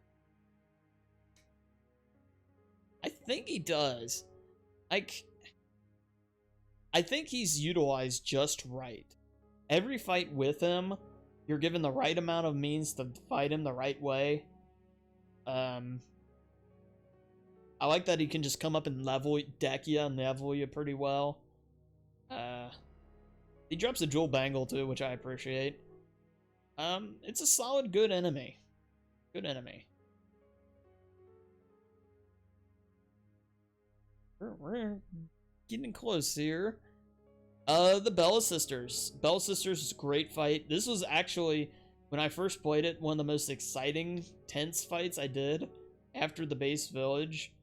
They aren't as good. I won't give them the same credibility as the Chainsaw Man, but they are well represented on the C tier here. I might,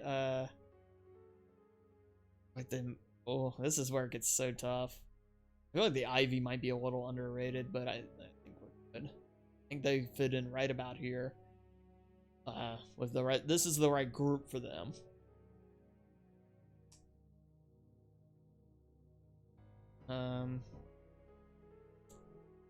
Alright, the Bandersnatch. These guys are crap. I won't put them as straight Fs because they are unique, and I appreciate the effort to be unique. It probably deserves some placement. It's above Plan 43. Probably about a good. That's probably a good spot for it. I don't like this enemy at all. Maybe it's because they respawn. That doesn't help them any. But the design is weird, and they're frustrating because their range just seems to get longer and longer every time you fight them. I I don't much care for it. It also gets owned by Steve in a cutscene, which, goodness, what more can you say? And let's just do the base spider. Okay, this is the RE2, RE3 spider. Design is good. I think I like this one a little bit better than the Black Widow. It kind of fits in with the, I don't know if I'd say it's better than it. I'll just put it with the Black Widow. I think that's about right anyway. Like, the spiders live mostly on their design. That's their problem. Like, in Remake 1, they look great. They are excellent. The problem with them is they're rarely a threat. Most of the time, spiders are a problem is because you're just trying to kill them. If you just run by them, though, most of the time you'll be fine. I mean, they can bite you, and RE2 probably does the best job of them being, like, in your way as a threat. But, I mean, yeah, you can get poisoned by them, but grab a blurb in the next... They always give you a blurb in the next room. I don't know. They are more for looks than anything else. So that's what keeps them above this, because their look is great. It's iconic. It's excellent. It keeps them out of this group. Like, they're better. They look better in the Lurker, for example. That's one I've mentioned liking, of the giant bat. But, and they don't have the negatives of these two either. They're just, I just wish they had a little more. They had a little more fun with them. And maybe Remake 3 will give that to us. Not to date this video, but yeah. Of course, I guess. Okay.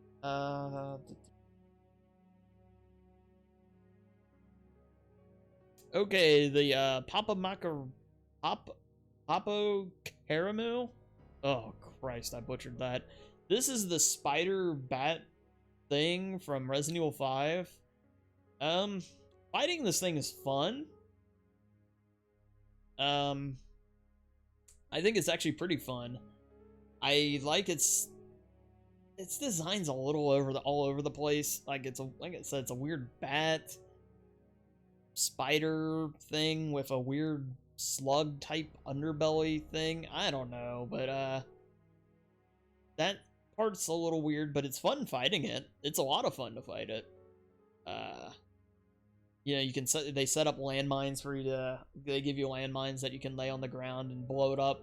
Then you run over to the side and unload on its weak spot. A little generic when you say it like that, but actually doing it is pretty fun. I think the Simmons mosquito factor gives it an edge. I think the silliness of this and the overall, albeit rails factor of this still gives those in it. But it's not bad, not bad. Alright, let's see here. The Chimera. Chimera's not bad. It's, well, okay, maybe it's not overreach. It's, it's the same, it's the Novistadors of the old days. Maybe we'll call it that. Yeah, I think they fit right with the Novistadors, in fact. I'll put them right next to each other, because I feel the exact same way about them both. Although the Novistadors are consistently more annoying, I love the design of both of these. I love the design, and like I said, Novistador's design gets some way up.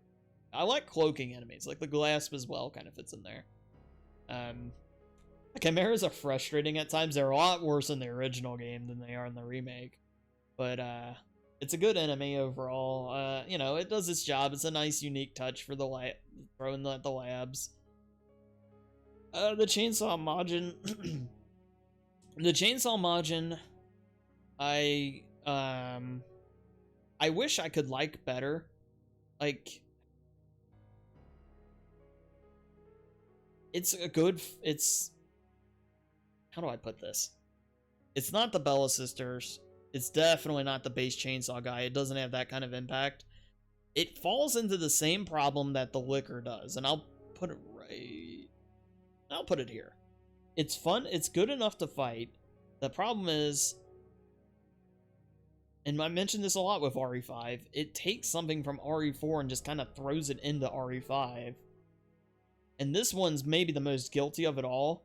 Fighting it is still fun, though, so I'm not going to give it a D. I think it deserves a C. it's like, but be your own thing a little bit more. There's not enough difference between it and the villager, really. So yeah.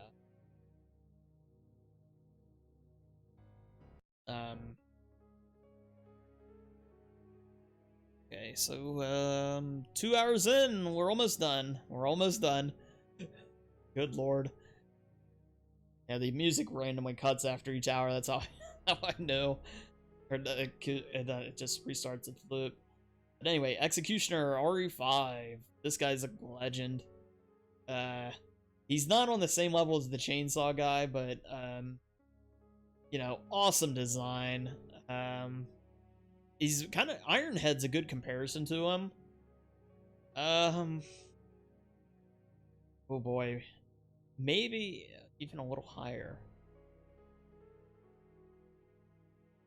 I think that's a good spot. Again, a good job by RE.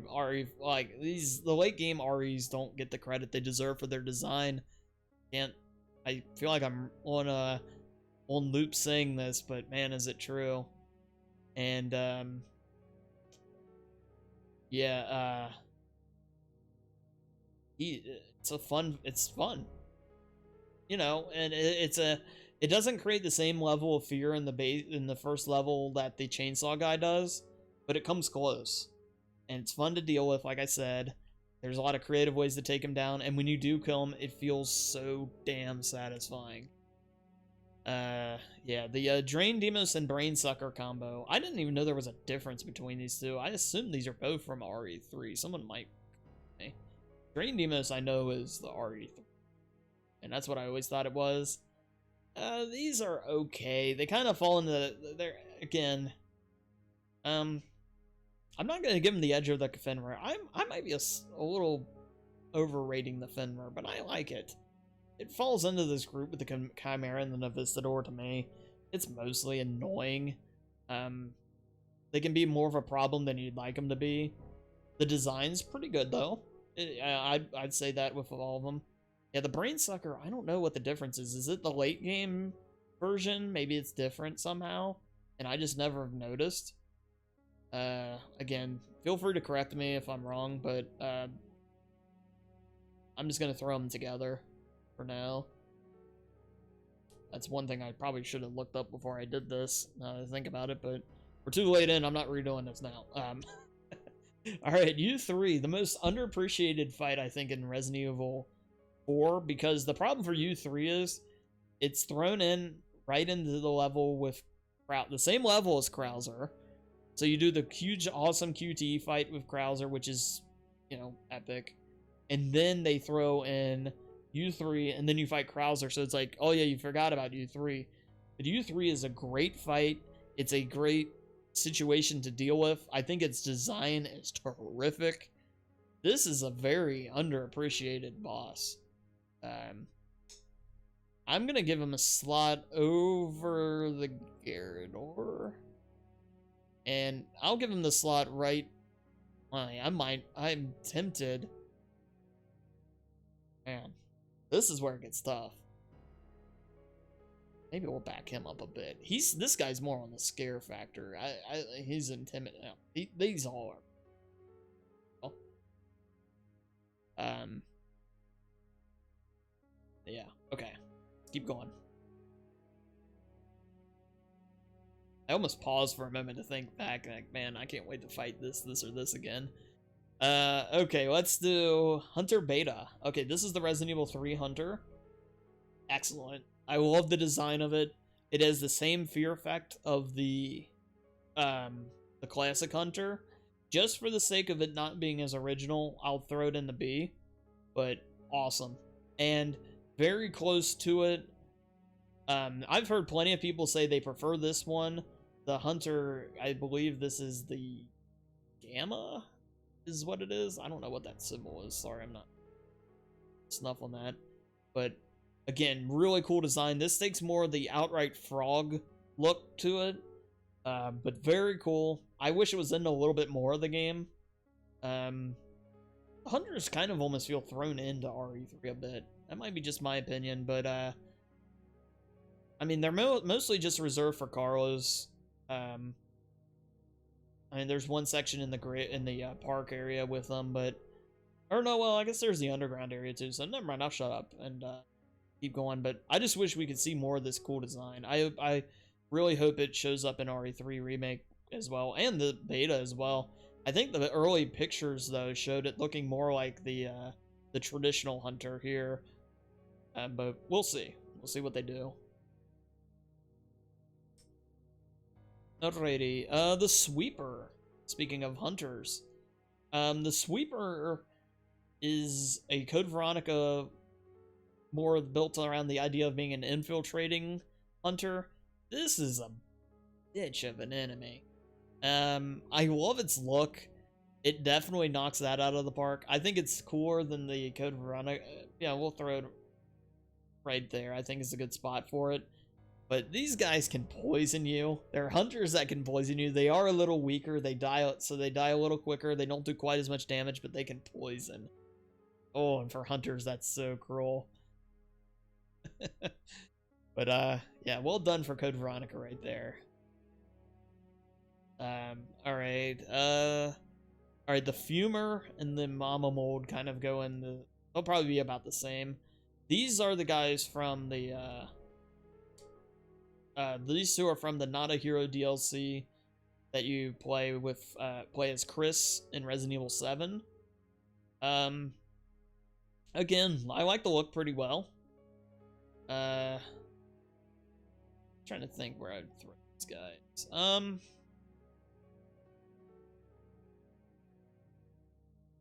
Yeah, I'm probably above the Gravedigger, maybe right around here. Maybe not necessarily above the Gravedigger. Again, please don't take these direct ranking, like, placements too seriously. So it's easy for me to be, like, think for 2 seconds and say, I'll flip this and I'll whatever. I really like the Deborah section. I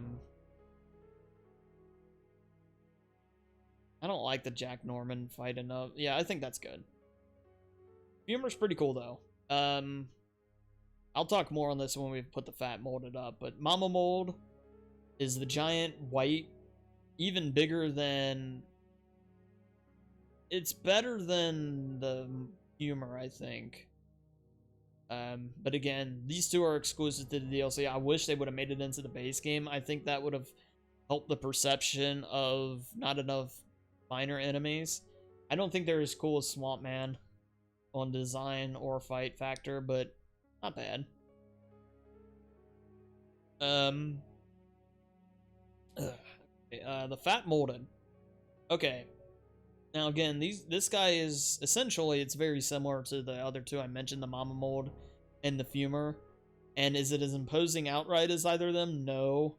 Is its placement and usage better? Yes, probably. But they're all very similar. I'll put it with them. I think the barn fight against the two, if you're playing on Madhouse, the two Fat Molded, is very fun. You know, it's okay. It's okay. Would I prefer just to have another proper boss? Probably, yeah. And have this be more in the minor enemy role. Maybe a little less HP. But yeah, again, though, part of it's... What makes it good is the fact that it does have so much and it is imposing. I love the, like, the vomit. Although the projectile vomit is sometimes a little bullshit. But that is, you know, that's a game decision more than anything, so... I think, yeah, it's good. By the way, never a villain. Jill. Alright, the Tyrant, T002. This is the Resident Evil 1 Tyrant. Iconic, of course. It probably gets a little higher on here than it, like... It's imposing, it's good. I think it fits probably at the back part of this. The A tier here. I think that's a good spot for it. I prefer Lisa. I still prefer the Hunters and the Crimson Heads all in that game to it. Its design is great though. The giant claw, the music that plays with it. Its impressive height. even as well. And the fact that it kills Wesker, you gotta love that. But yeah, it's good. Excellent fact. The T-103, the Super Tyrant, or Mr. X as the fans call him. I put him pretty much right next to him.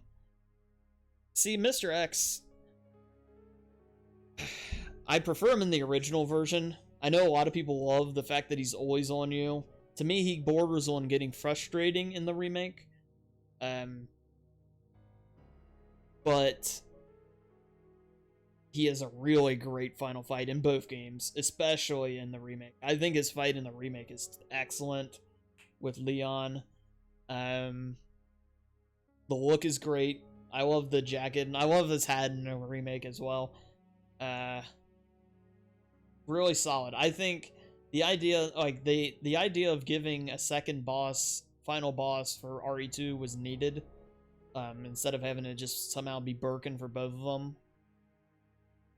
I think they were smart to do that, and to take this and upgrade it to this was a good idea. This isn't just a copy like we talked about with the Chainsaw guys or whatever. It's a true upgrade. It's a true unique thing. It just happens to be the same. Or, well, not the same, but you know what I mean. Like, finished product. So I think this is the right spot to put him. Now, you could argue, hey, he's better than the Regenerator or whatever. But, yeah. I think that's about the right spot for him. Mia Winters. Mia. Mia's interesting to place. I think she's B. Mia's terrifying. She cuts your hand off. She comes at you with a chainsaw. She stabs you. She's a tough fight, especially on Madhouse. But her character's weak. She's much weaker than all the Bakers. She's a little annoying. I don't know. I mean, that might be a little harsh, but, you know, she's a little annoying. I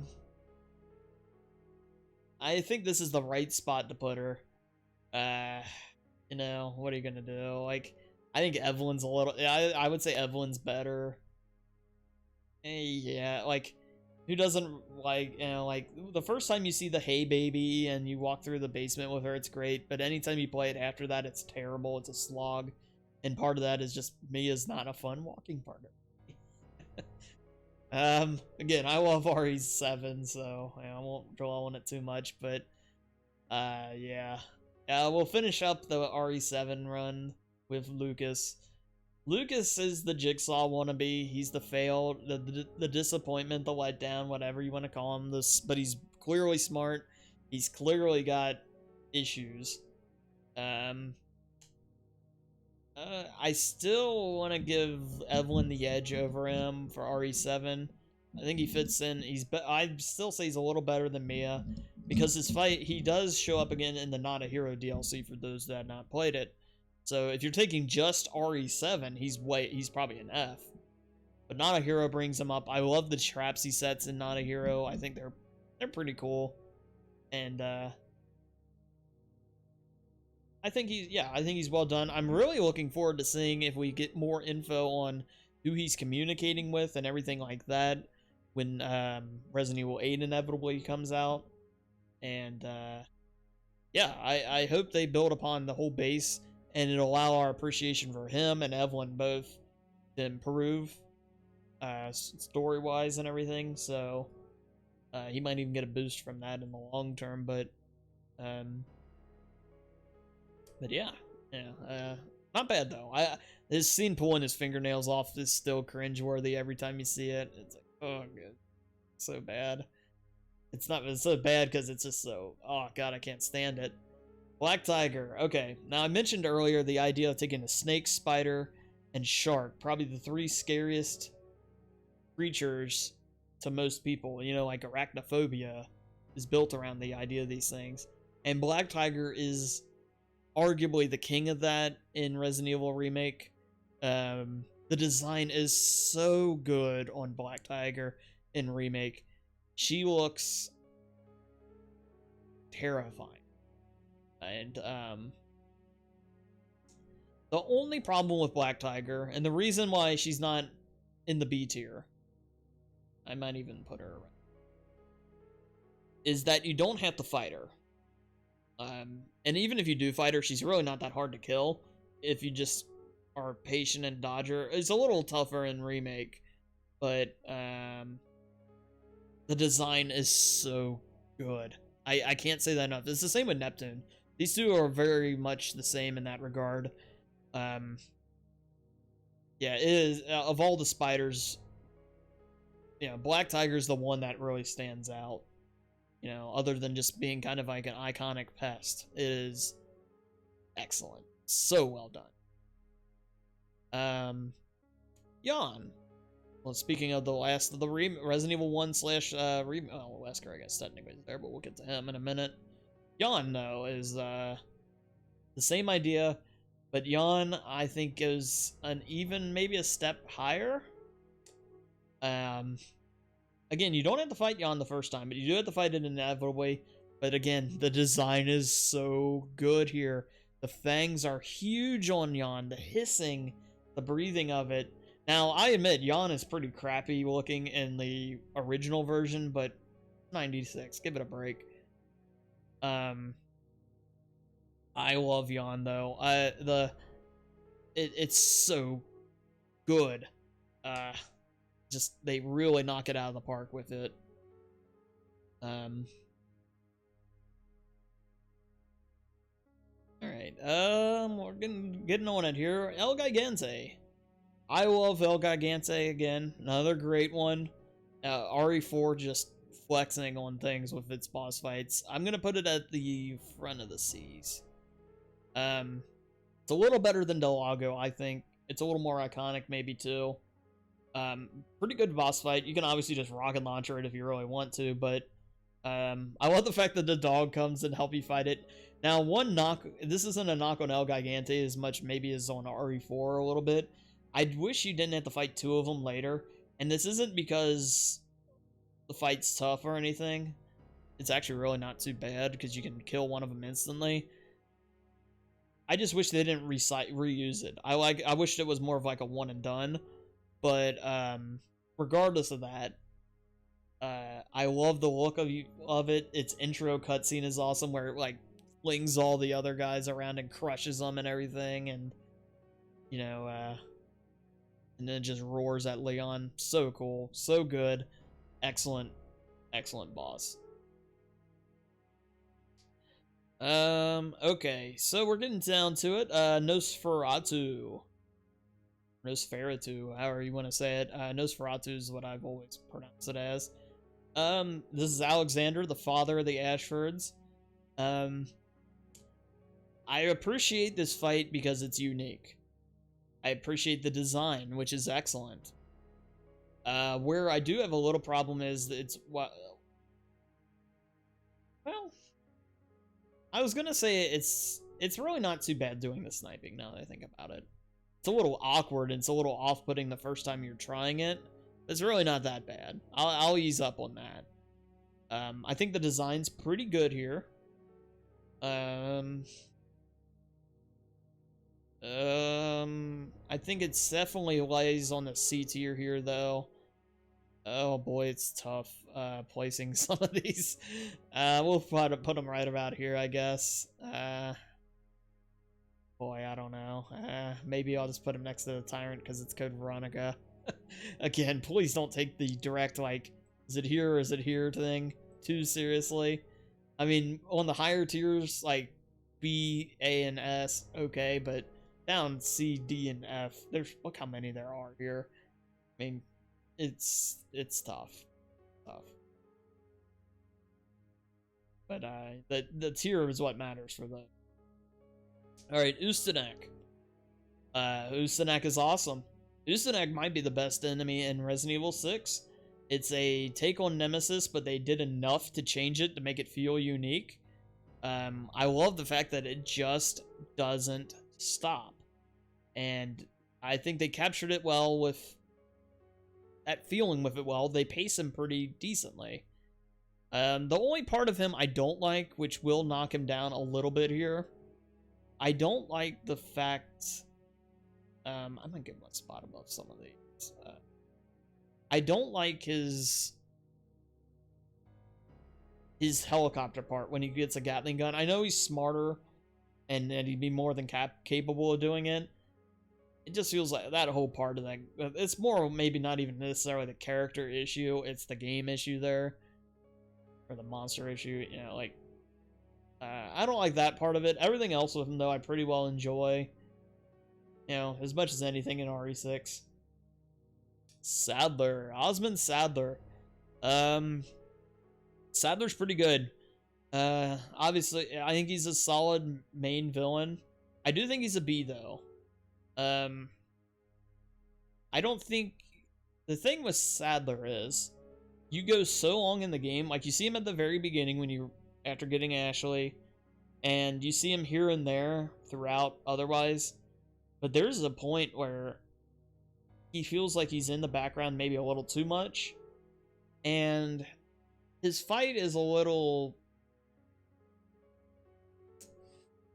It's fine, but it's not as good as some of them. I think I prefer Krauser to him, though, for sure, as a boss in RE4.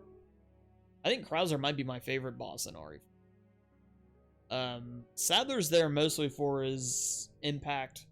And again, his presence is good. It's really good. Again, we're getting to the high ups here, so... He's still better than, I think, the Ouroboros Wesker as a whole. Granted, Wesker being split into two things could be an unfair disadvantage to that, but whatever.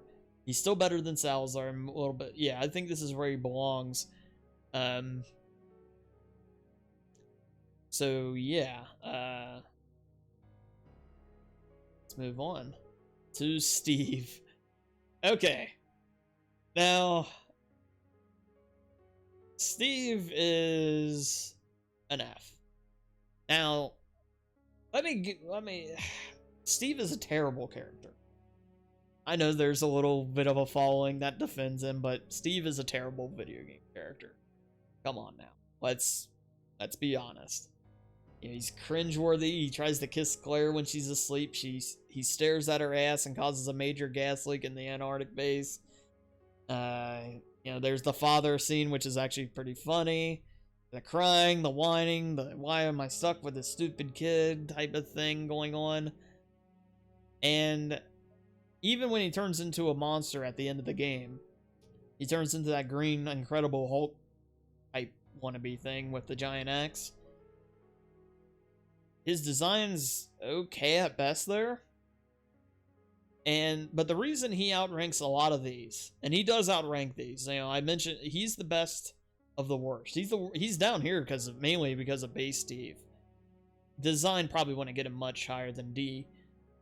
What I do like about Steve, I will say this about him. Dealing with him as a boss is good. I enjoy the idea of running from him. It's a little bullshitty to do no damage wise. You have to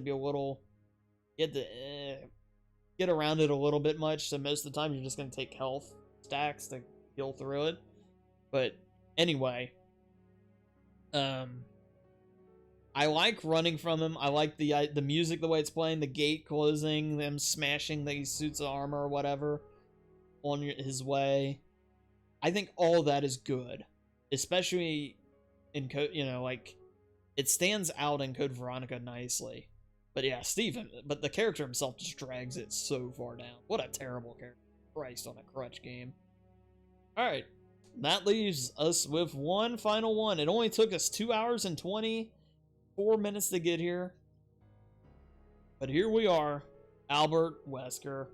And, what more can be said? He's the number one. Sorry, Nemesis. Wesker is the number one to me. Might be saying, well, you gotta put Wesker number one. Well, yeah, you kind of do. He is the big bad of the series. Him and Birkin, obviously, together kind of are that. And, but, you know, Wesker's got the look. He's got the voice. His character gradually develops over the series. When you take him as just a base problem in the first game, to where he's infected and he's going a little off his rocker, but he's definitely still just like becoming a true bioterrorist in Code Veronica.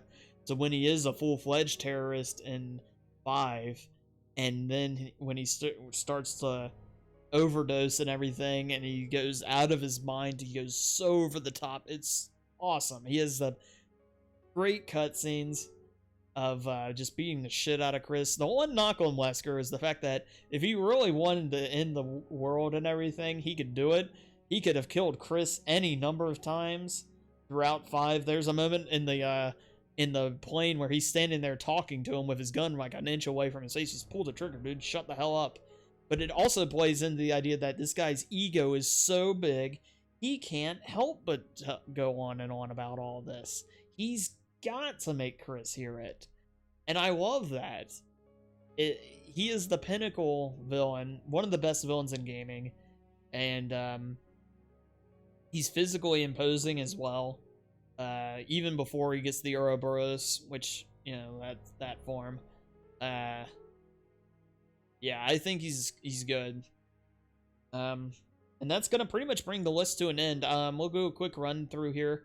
I'm really happy with how the top... I'm pretty happy with where everything is placed. Now, especially A through C here. You know, there might be a few mix-ups, like, man, you put the sweeper over the hunter or whatever. Stuff like that, it's whatever. But I think everything's in the right tier on my personal view of it. I think I would rank all these pretty much the same way every time. Yeah, it's this is a fun exercise though. I recommend trying it. If you're interested in more stuff like this, feel free to let me know. If you would like more RE content, of course, let me know. If you want more playthroughs, feel free to request some of survival horror games. We recently did Dino Crisis last week. That turned out great, and a good ending. I have plenty of games at my disposal, though, that I'd be willing to do like that. If you want tutorials, feel free. You know, anything like that, let me know. If you want just a game tier maker, I'd be willing to do that as well. For this, Silent Hill, whichever. But yeah, quick scroll through here to show you guys. I'm pretty happy though. I think it's turned out pretty solid. All I ask is, you know, just remember this is my opinion. There's no right or wrong answers to these. Unless you put Steve above F, then you're wrong. Other than that, though, you know, obviously I have a lot of totally forgots and never encountered, so that might be an issue, but that's just a thing. And Jill, oh, come on, Jill. She's not a villain.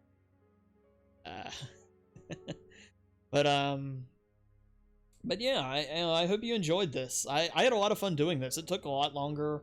Obviously, this went longer than I expected it to, but yeah, let me know what you think. Just be nice, you know. And yeah, thank you very much for watching. Feel free to subscribe, like I said. Plenty of content. I also have a Twitch channel that I'm live on 5 nights a week. I start at 9 o'clock US Eastern Time, where it's pretty much all survival horror games. Resident Evil, Silent Hill, Dino Crisis, Evil Within, plenty of others all in there as well. Dead Space. So yeah, if any of that sounds appealing, be sure to check it out. I hope to see you. Have yourself a great rest of your day or night, whichever it is for you. Thank you very much for watching.